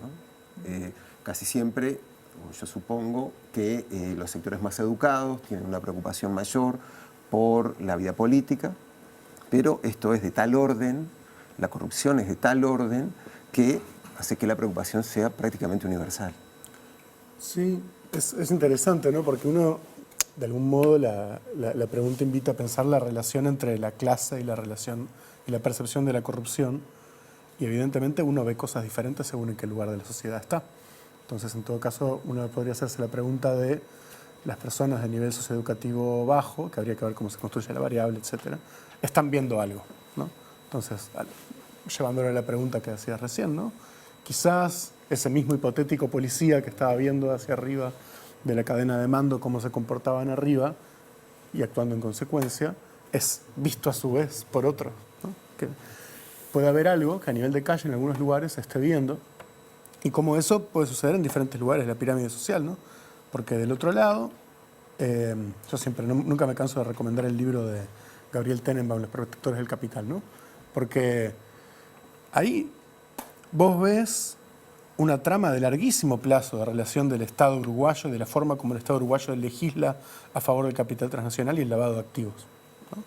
Y eso, cuando se repite en el tiempo, empieza a producir cosas a nivel de cómo se van conformando las élites, de cómo va conformándose la propia legislación, el sistema bancario, la economía, es mucha plata, ¿no? Entonces, bueno, y el libro de Lucas Silva sobre Astesiano también es muy interesante en la forma como muestra esta enorme red clientelar que ocupa mucho lugar el Estado y que, más allá de lo que sale en la prensa, mucha gente la ve operar en la chiquita, ¿no? Y eso, también hay cosas que suceden en el boca a boca y que, para mí una cosa maravillosa de ese libro, del de Lucas, digo, es cómo va mostrando, y esto tiene que ver con la ética, el discurso moral de cierto mundo delincuencial, ¿no? Como son lugares donde la ley no alcanza, hay que construir mucha confianza entre las personas para saber que no me vas a traicionar, entonces siempre lo que están hablando es diciendo este es un cagador, este otro. Entonces, y ahí es donde vos empezás a ver cómo se conforman mundos sociales que tienen sus normatividades informales. O sea, ya ahí no hay una mirada del otro que condene, sino que avala. Bueno, ahí hay mundos donde las cosas funcionan así. Y esos mundos son grandes, porque es impresionante al ver la magnitud de esto. Entonces, eso es visible, mucha gente lo ve, entonces no es raro que después hagas una encuesta y sea visible, ¿no? ¿Y qué tanto pesa la mirada del otro, Gustavo, por ejemplo? ¿La mirada del otro en qué sentido? Y en esto, en que quizás nos comportamos bien de determinada manera, en tanto y en cuanto no haya un otro que nos esté mirando y nos pueda condenar, por ejemplo. O, como dice en este caso, que capaz que si los otros en realidad avalan esa corrupción o forman parte de un sistema, entonces se puede continuar con esa conducta. No, la mirada del otro pesa muchísimo, ¿sí? Porque la mirada del otro genera o suele generar una de las emociones sociales más potentes, que es la vergüenza, ¿sí? La vergüenza nos puede llevar a corregir comportamientos, tiene un rol educativo, también puede ser destructora de nuestra identidad. Pero a mí una de las cosas que me llama mucho la atención del comportamiento del gobierno es que esa vergüenza está como inhibida, ¿sí? Se podría decir que, para tomar una expresión popular, que el gobierno perdió la vergüenza, ¿sí? Es decir, que hay, reitero, acciones sistemáticas de corrupción, Artigas, ahora está Florida, bueno, Iturralde, decíamos recién, bueno, toda la lista que vimos hasta este momento. Y hay una especie de resguardo en la ley, ¿sí? Pero no en la ética. ¿Sí? También, usando una expresión popular, podríamos decir que al gobierno la ética le queda grande y que se resguarda en el derecho, que es mucho menos comprensivo, ¿sí? Es decir, hay acciones que son condenables éticamente que jamás podrían llegar a constituir un delito o que no constituyen un delito. Por ejemplo, lo que pasó con Pablo Iturralde. Exacto, exacto. ¿Sí? ¿Y cómo ven esta cuestión de la ley? En el programa pasado hablábamos con Jorge Díaz, ¿no?, sobre la diferencia entre lo que puede ser una penalización para un caso de corrupción, como en el caso de Artigas, que es prisión domiciliaria, por ejemplo, o una mujer que entra un poquito de marihuana a la cárcel y se come 4 años adentro, 5 años. ¿Cómo ven esa? Porque Marcela también arrancó hablando sobre la igualdad ante la ley. Bueno, lo que pasa es que ahí el tema no es meramente la ley, aunque también la ley tiene sus sesgos, sino, bueno, el rol del Estado como institución de clase, bueno, que no es lo único que es, pero lamentablemente es una de las cosas que es. Y que bueno, una de las cosas que hace el Estado es penalizar desproporcionadamente a la gente que tiene menos plata. Y eso lo vemos todos los días, que tiene menos poder. Y no lo deberíamos aceptar, pero tampoco nos debería sorprender en un punto. Yo qué sé. Son cosas que son muy tristes, pero que al mismo tiempo no a todo el mundo se le exige tener la misma relación con la ley. Me acuerdo, hace unos años hubo en Cerro Largo una campaña electoral donde había un candidato que hacía campaña instando a la gente a no usar casco. Uno puede pensar lo que sea el casco. Yo pienso que es importante usar casco en las motos. Pero estaba llamando a no cumplir una ley, explícitamente a alguien que aspira a un cargo público.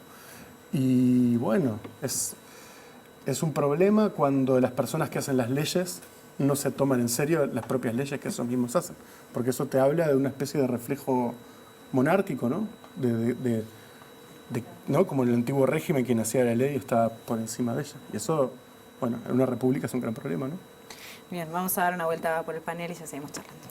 Bien, y empiezo por Camilo, sobre todo lo que se viene considerando en el programa.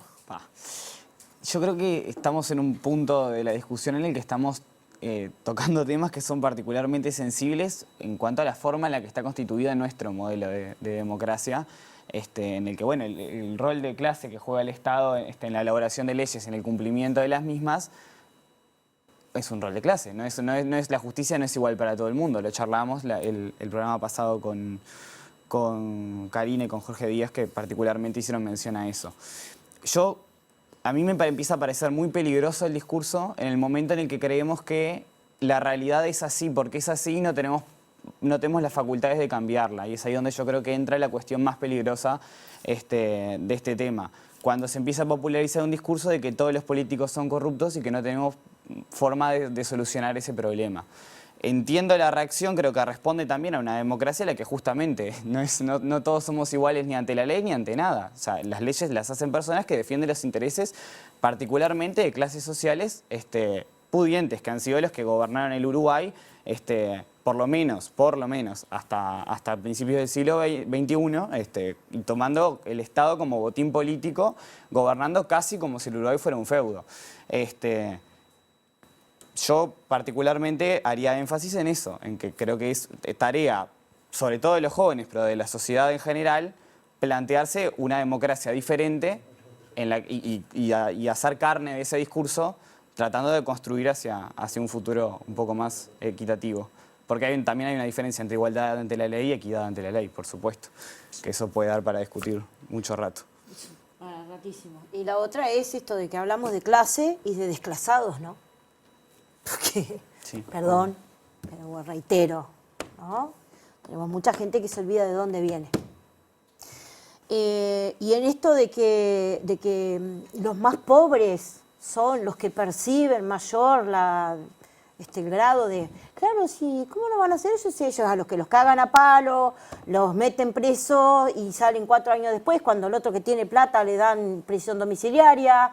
Es a los que a ellos, sus castas, sus hijos y toda la parentela siempre se les juzga y se le termina agarrando de rata de laboratorio por parte de todo el instrumento estatal, ¿no? Pero después de que se hacen los números, se llenan los bolsillos los técnicos o las técnicas, esas poblaciones siguen estando ahí.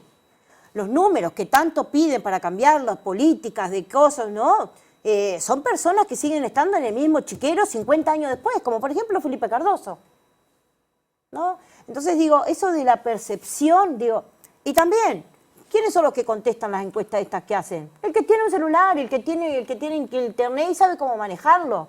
No van a ninguno que esté en la cachimba al piojo a pedirle contestame una entrevista, una cosa de esta. ¿Por qué? Porque la mitad ni saben de lo que está hablando, porque está tratando de sobrevivir el día a día para ver qué pone en la olla. Y mientras tanto los entretienen con par y circo, ¿con qué? Peleándose entre el que tiene la panza llena y las patas calentitas. Y eso es lo que yo veo, que soy una analfabeta política, ¿no? Que no entiendo nada de nada y que aprendo todito los santos días. Pero que todas las semanas que me toca ir a los diferentes asentamientos de los diferentes lugares y te agarran y te dicen, mirá, se lo llevaron porque era negro y tenía una visera, y le dan 4 años y medio, 4 años y 2 meses y recién al mes va un abogado a verlo. Cuando vos ves después uno que se roba 2,5 millones de pesos y te dice, va regio divino a comer caviar a la casa. Álvaro. Yo voy a retomar algo que dijo Camilo, que es el líder de este programa, al principio, bueno, ¿no? Ya te por lo menos es mi líder. Qué bueno. No, es que tiene que ver con una cuestión generacional, o sea... Sí, no, de misoginia nada, ¿no? No, lo digo por la preocupación del futuro de la democracia, ¿no? Que realmente creo que es lo que está más en juego, y no es un problema solo de Uruguay, ¿no? Claro.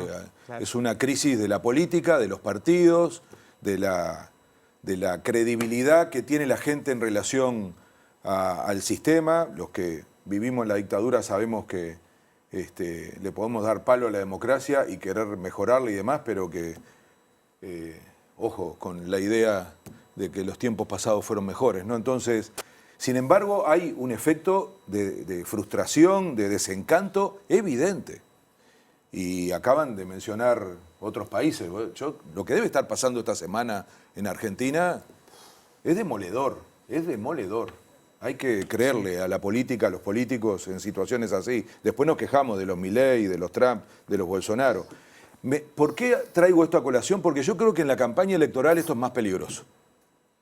Porque lo decía un poco recién Karina, ¿no? Esta idea de meter todo en la misma bolsa, y la verdad es que después pueden haber 20 aclaraciones, pero yo creo que hay una buena parte de la sociedad que se harta, que empieza a sentir que es todo más o menos lo mismo y se pierde las dos cosas más importantes, confianza y credibilidad, que cuesta muchísimo conseguirla y se pierde muy rápido.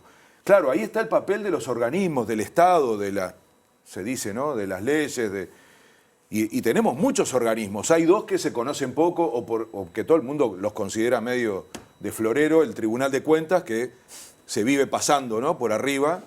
El Tribunal de Contencioso Administrativo, que es menos conocido todavía. Está el Parlamento, que cumple un rol de fiscalización, de control. Y está uno muy reciente que es la JUTEP, ¿no? Que es un asunto serio, porque 2015 fue creado, pero que claramente parece tener ese rol y después no tiene recursos. ¿A qué quiero llegar con esto? Después está la justicia, que la verdad, decía Botinelli hoy y tiene razón, hay una cosa interesante que pasó, ¿no? La denuncia falsa contra Orsi se resolvió rápido y fue a partir de la justicia, cosa, lo planteé en varios programas, es el primer caso internacional en donde un enchastre de ese estilo se resuelve antes de una elección. Una cosa poco común, porque están hechos para eso, para influir en elecciones. Y la condena de los episodios en Artigas también pasa por un laudo judicial. Lo digo para anotar un poroto a una justicia que se le pega bastante, o casualidad quien les pega, ¿no? Últimamente. Ahora, se puede mejorar la competencia de otros organismos, se pueden aumentar los recursos, se pueden incluso crear organismos nuevos. Yo voy a tirar solo una idea. ¿No será momento de pensar más en el control desde abajo? ¿No será momento de empoderar más a la sociedad, de generar más organización popular, de darle más poder a la gente? Por ejemplo, vivienda, veíamos, ¿no?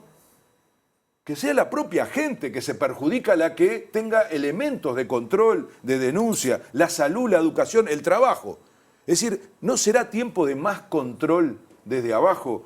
Y, por supuesto, más garantía, y lo vamos a tratar ahora, para el periodismo, que es clave para destapar la olla, para generar impacto en la opinión pública y permitir que estas cosas no queden impunes.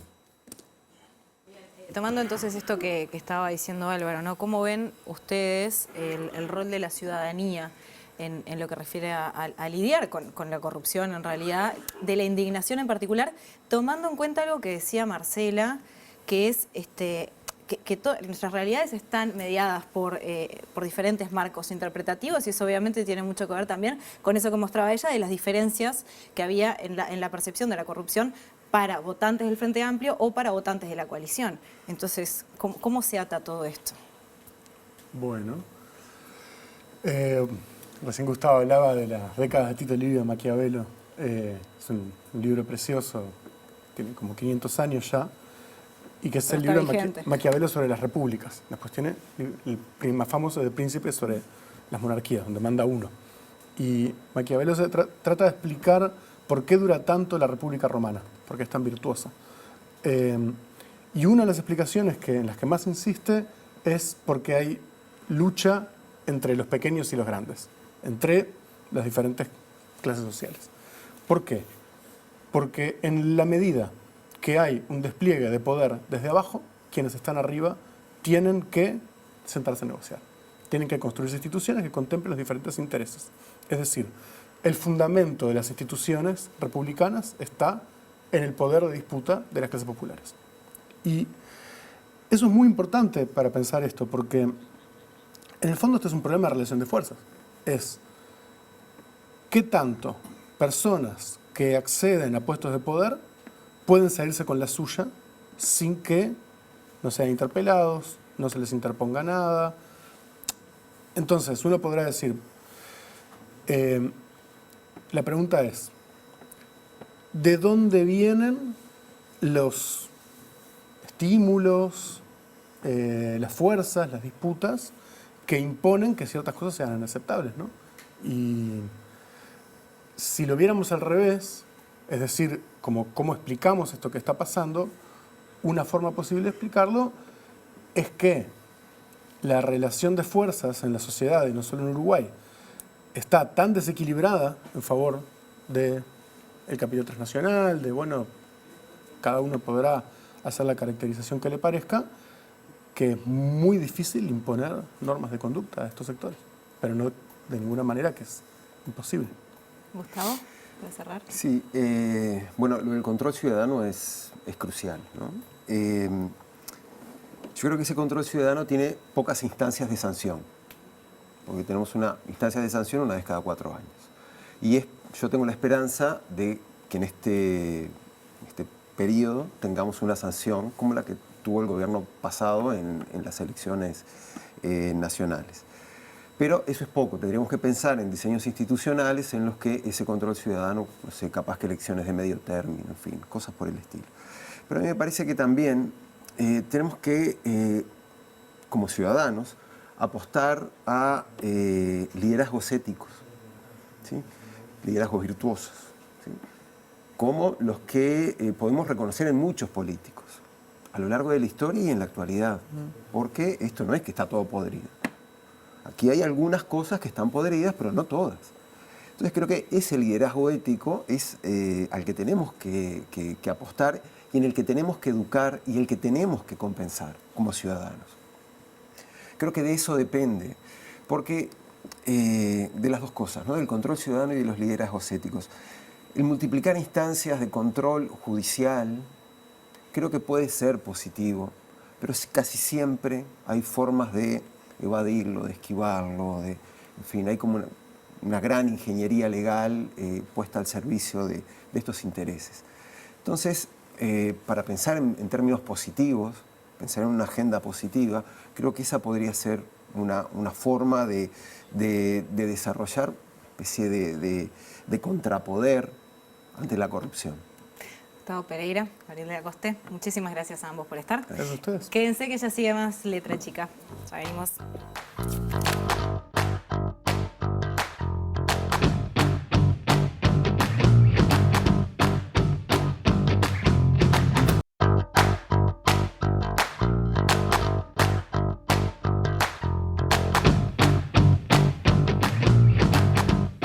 La Ley de Medios o Ley de Servicios de Comunicación Audiovisual, como saben, fue aprobada, tuvo su aprobación esta semana en Cámara, y definitiva digo, en Cámara de Diputados. Después vino el veto famoso del presidente de la calle Pou al artículo 72. Pero bueno, de toda la ley estaremos conversando de los aspectos más salientes. Imagínense si vamos a hablar de toda la ley en 15 minutos. De los aspectos más salientes vamos a hablar con los dos invitados aquí en la mesa para el cierre de esta Letra Chica. Mario Bianchi, y digo Bianchi porque es de origen italiano el apellido, podríamos decirle Bianchi, pero le decimos Bianchi, es abogado, asesor de Observacom, el Observatorio Latinoamericano de Regulación, Medios y Convergencia. Bianchi, buonasera iba a decir, pero eso no es buenas noches. Sí, sería buenas. Buonanotte. Buenas noches cuando te vas a dormir. Bueno, no, todavía no. Entonces, decía que perteneciste a alguna asociación italiana. Sí. Bien.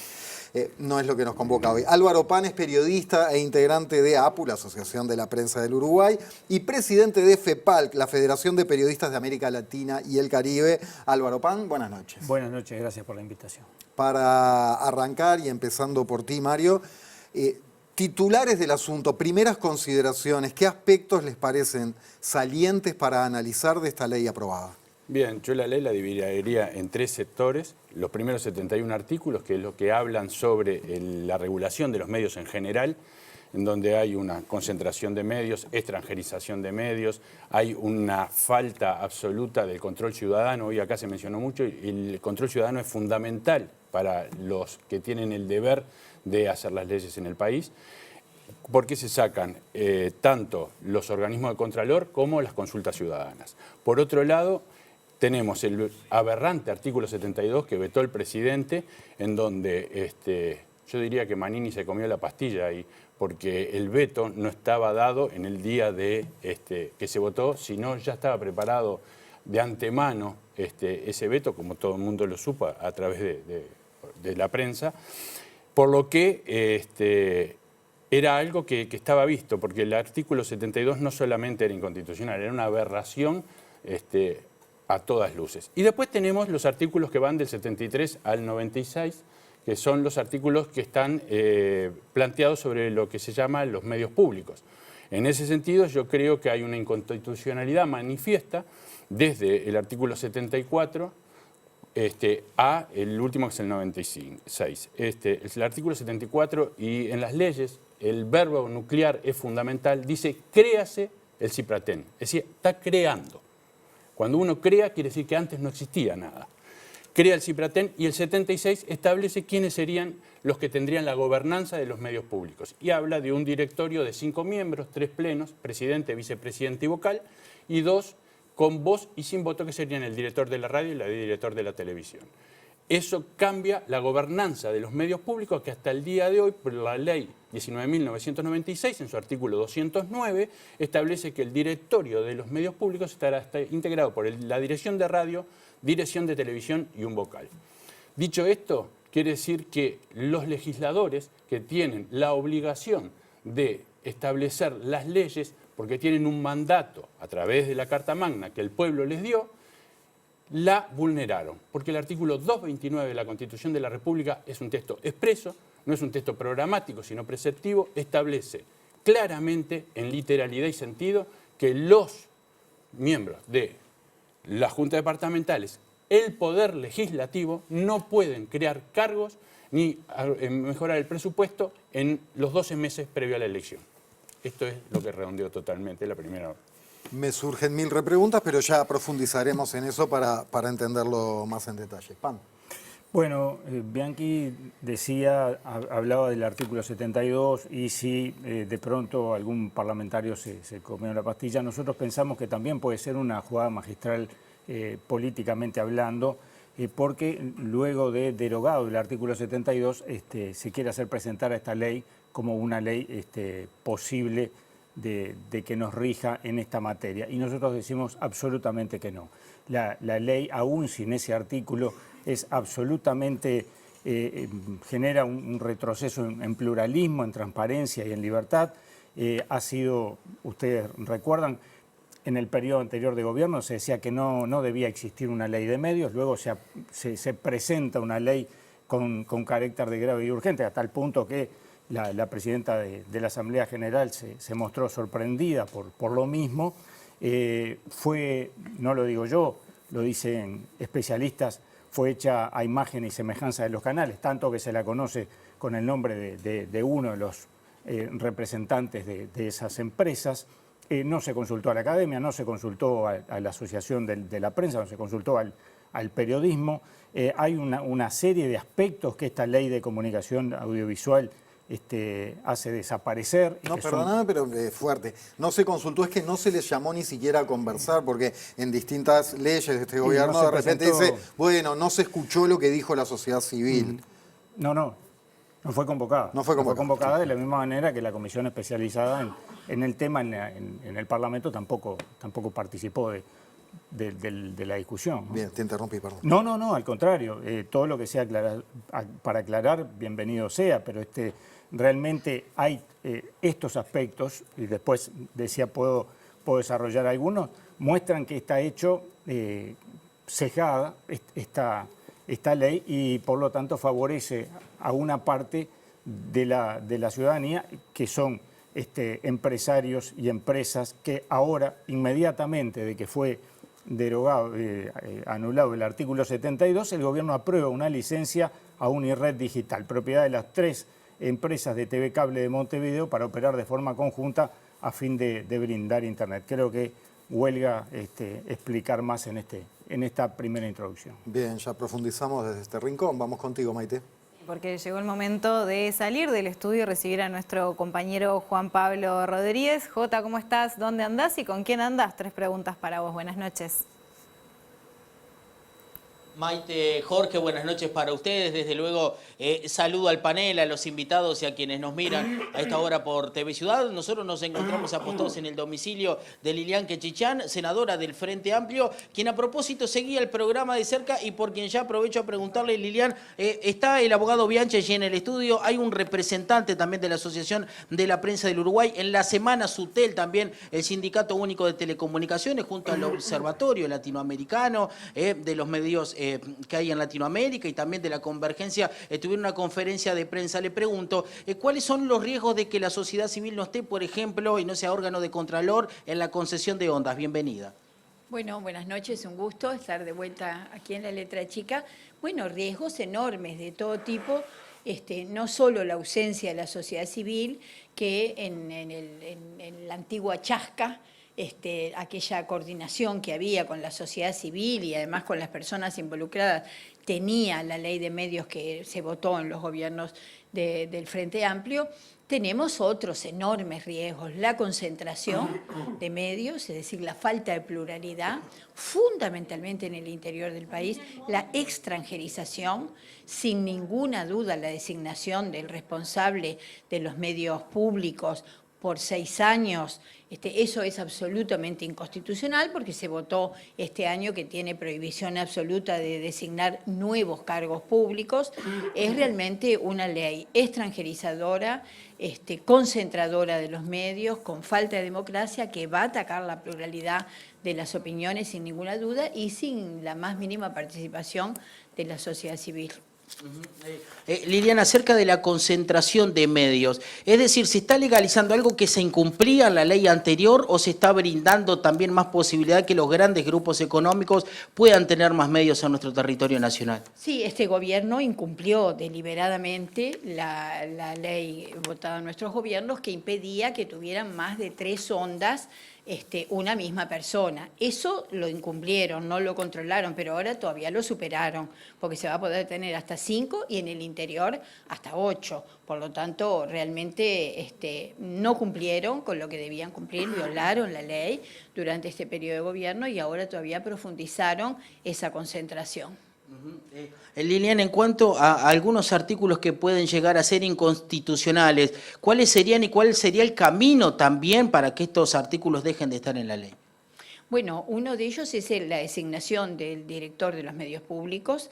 Yo creo que ahí va a haber que actuar. Ahora estamos en plena campaña electoral y yo creo que este es un tema que tiene que estar sobre la mesa y habrá que tomar alguna medida, sin ninguna duda, de acción de inconstitucionalidad, porque es de las cosas más flagrantes. El resto del contenido, puede haber algunas cosas que tengan también cierta inconstitucionalidad, pero creo que sin duda es una tarea para el futuro de una modificación de una ley que realmente no le hace bien a la pluralidad y en definitiva al sistema democrático.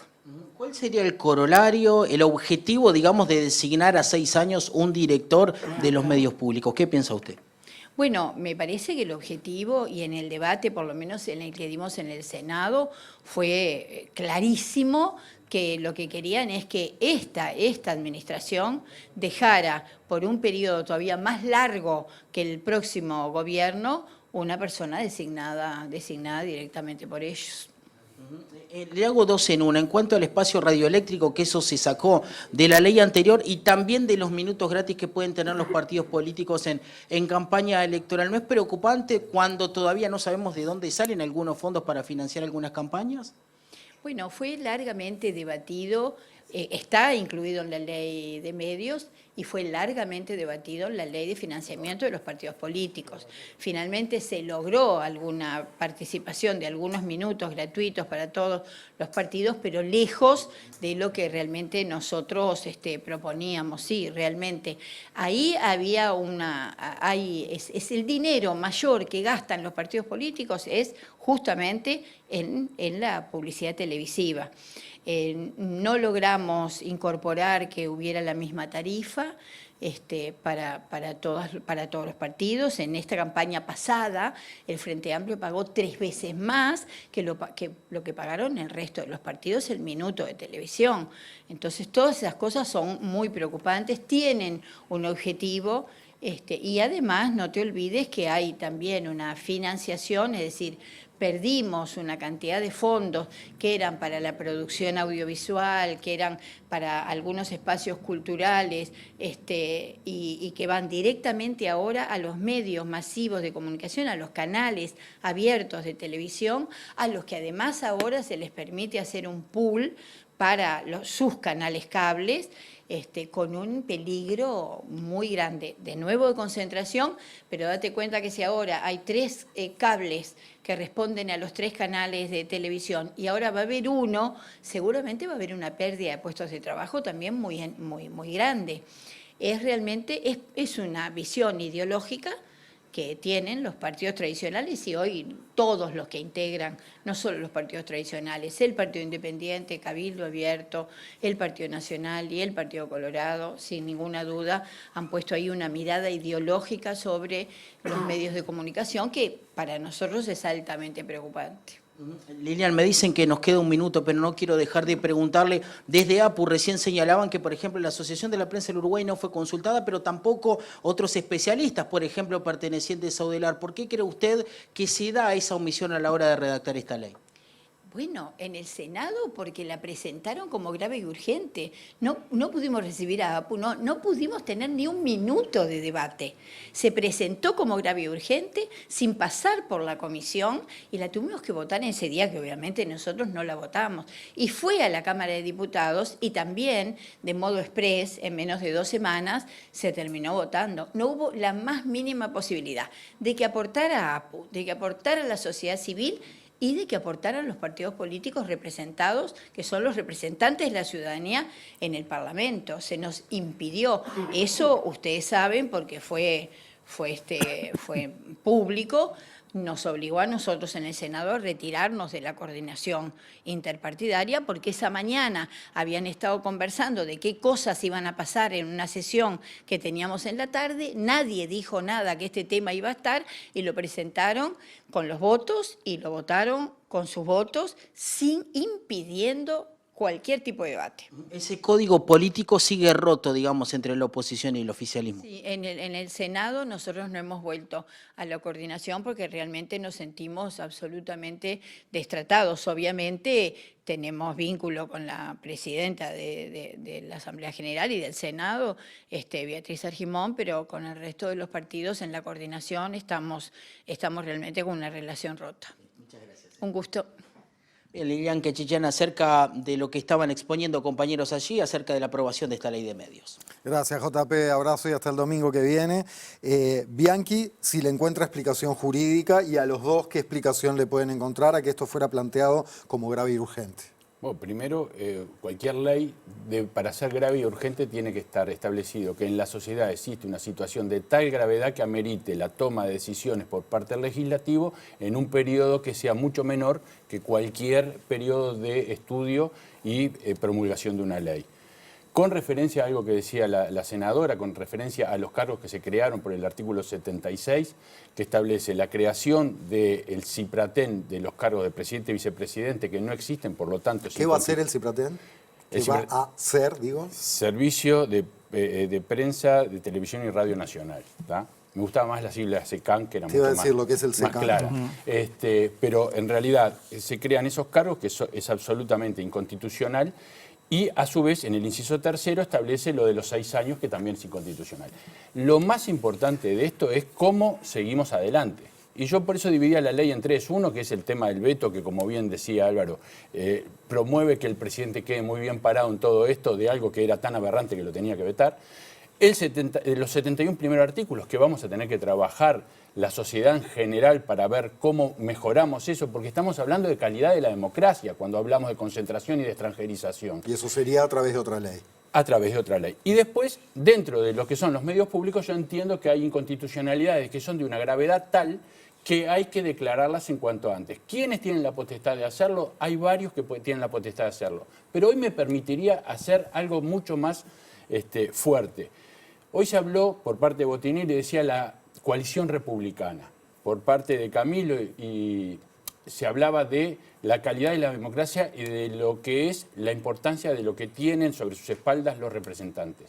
Hoy le diría al presidente que haga un gesto republicano en serio y esta ley que lo concertó al gobierno con el artículo 72 de Cabildo y lo llevó a votar una ley en época que no lo podía hacer, sobre todo en la creación de cargos, que vete también los artículos de los medios públicos y deje que eso se dirimida en la próxima legislatura. Álvaro, con respecto a la concentración de medios, y ya para ir cerrando por hoy, porque estamos en las 10 de la noche, ¿cambia mucho el panorama con respecto a lo que teníamos antes?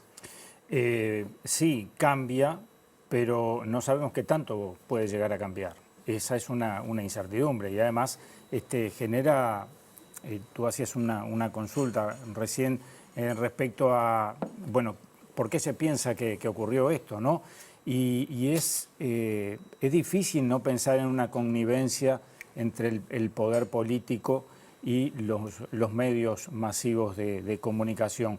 Yo decía un breve repaso, la senadora decía que desaparece la Chasca, la Comisión Honoraria Asesora de Servicio de Comunicación, pero también el Consejo de Comunicación Audiovisual, las audiencias públicas para los llamados a asignación de frecuencias, la Defensoría del Público, la Comisión Honoraria de los Medios Públicos, el Plan Nacional de Educación para la Comunicación, la declaración de que los servicios de comunicación audiovisual son de interés público por su papel en la promoción de los valores democráticos, la declaración de que el espectro radioeléctrico es un patrimonio común de la humanidad y que el acceso equitativo al mismo es un principio de la sociedad. Se eliminan los conceptos de monopolio y oligopolio, será por casualidad. Se elimina la disposición que obligaba a los titulares de los servicios a pagar un canon por el uso de la frecuencia. Esto a los 3 canales privados les ha beneficiado con una millonada, $500.000 en una primera instancia, y después se incrementó. Se eliminó el artículo que prohibía conceder licencias 12 meses antes y 6 meses después de las elecciones nacionales, algo a lo que Bianchi se refería, y se elimina el límite de 3 frecuencias, lo decía la senadora. Pensar que esto no es perjudicial, y mucho más que la ley que el actual gobierno decía que era improcedente, sin nosotros meternos como asociación de la prensa y mucho menos como FEPAL en hablar a favor o en contra de un gobierno. Esta ley, sin el artículo 72, es inllevable. Álvaro Pan, Mario Bianchi, muchas gracias. Gracias por la invitación. Bien, y bueno, ahora volvemos al panel. A ver si volvemos al panel, pero en realidad no vamos a hablar sobre este tema porque vamos a hacer una pequeña despedida, porque este es el último programa de Álvaro Padrón en La Letra Chica. Álvaro Padrón, bueno, como siempre decirte, a ver, que es un gusto enorme haber compartido contigo, escucharte, conocer tus perspectivas sobre los temas siempre es interesante, y por sobre todo estar contigo, que sos un excelente compañero y bueno, nada. Bueno, muchas gracias. En realidad estoy asumiendo responsabilidades. Sí, como panelista, Sí, porque sí. después te vamos a tener como invitado. Eso A ver, ya está prometido. bueno, yo lo tomo ese compromiso. Estoy asumiendo responsabilidades y tareas que me obligan a concentrarme en los temas internacionales, que son los que me han dedicado la vida. No es una despedida del programa, porque además tengo el orgullo de estar desde el comienzo en La Letra Chica. Totalmente. Y siempre con los temas internacionales. Y creo además que es uno de los mejores programas de la televisión uruguaya, así que para mí, además de un orgullo, es una necesidad, diría. Y lo que sí me despido es del panel y de este rol, y quiero por eso agradecerle a Karina y a Camilo haber podido compartir los domingos. Para mí ha sido un aprendizaje enorme. Somos 3 personas con experiencias de vida muy distintas y es desde ahí donde se aprende. Pero bueno, y a la gente que nos escucha, que nos acompaña los domingos, que la saludo hasta mañana en Sin Fronteras, el miércoles en Ciudad Viva, y cada vez que quiera, La Letra Chica, estaré acá aburriendo con los temas internacionales, que como ven, siempre terminan conectando, porque esto que acaban de plantear es un fenómeno que hemos visto en el mundo, y al final este asunto de defender los intereses empresariales es algo que termina justamente erosionando la democracia, y por eso es tan importante este tipo de programas. Así que, bueno, gracias. Gracias, Álvaro. Nada, romper el blindaje, agradecer todo lo que has compartido con nosotros durante todo este tiempo. Para mí, compartir con vos personal, después de haberte visto en la tele, igual lo voy a seguir viendo el lunes, pero digo, nada, agradecerte, contenta. Me quedé con un lote de preguntas para hacerle al presidente de la FEPAL, pero bueno, para la próxima. Y te veo. Sí. Eso, primero que nada agradecerte, realmente como dijiste, suscribo esas palabras, ha sido un espacio de muchísimo aprendizaje, no solamente el programa, sino el panel, poder compartir con ustedes dos, así que bueno, un abrazo Álvaro, y nos estamos viendo, eso, y te tomo la palabra a vos también, si te comprometís a venir cada tanto, a que esta vez te podamos hacer preguntas a vos, que sin duda va a ser muy interesante y va a dar para aprender mucho más, así que muchas gracias, fue una experiencia preciosa. Eso va a estar bien. Vamos a pelearnos un poco. Eso me va a encantar, bueno, Álvaro. Muchísimas gracias. Y cualquier cosa, ahora Álvaro, mañana a las 22 horas lo tienen en Sin Fronteras, ya les pasó el chivo, vamos a hablar de Juegos Olímpicos. No se va lejos. Bien, y nosotros llegamos al final entonces. Un besito concreto y Jorge. físico en nombre de todos hay que darle. Gracias. Un aplauso para Álvaro. Muy bien. Nos vamos. Bueno, gracias por acompañarnos como siempre. Nos volvemos a encontrar el próximo domingo aquí por la pantalla de TV Ciudad. Chao, que descansen. Perico Pérez Aguirre en el centro de la conversación de ideas cruzadas que se vienen, porque Marcos Carámbula y Esteban Schroeder charlan con el profe sobre las huellas de las palabras, el documental. Ahora sí, chao, gracias.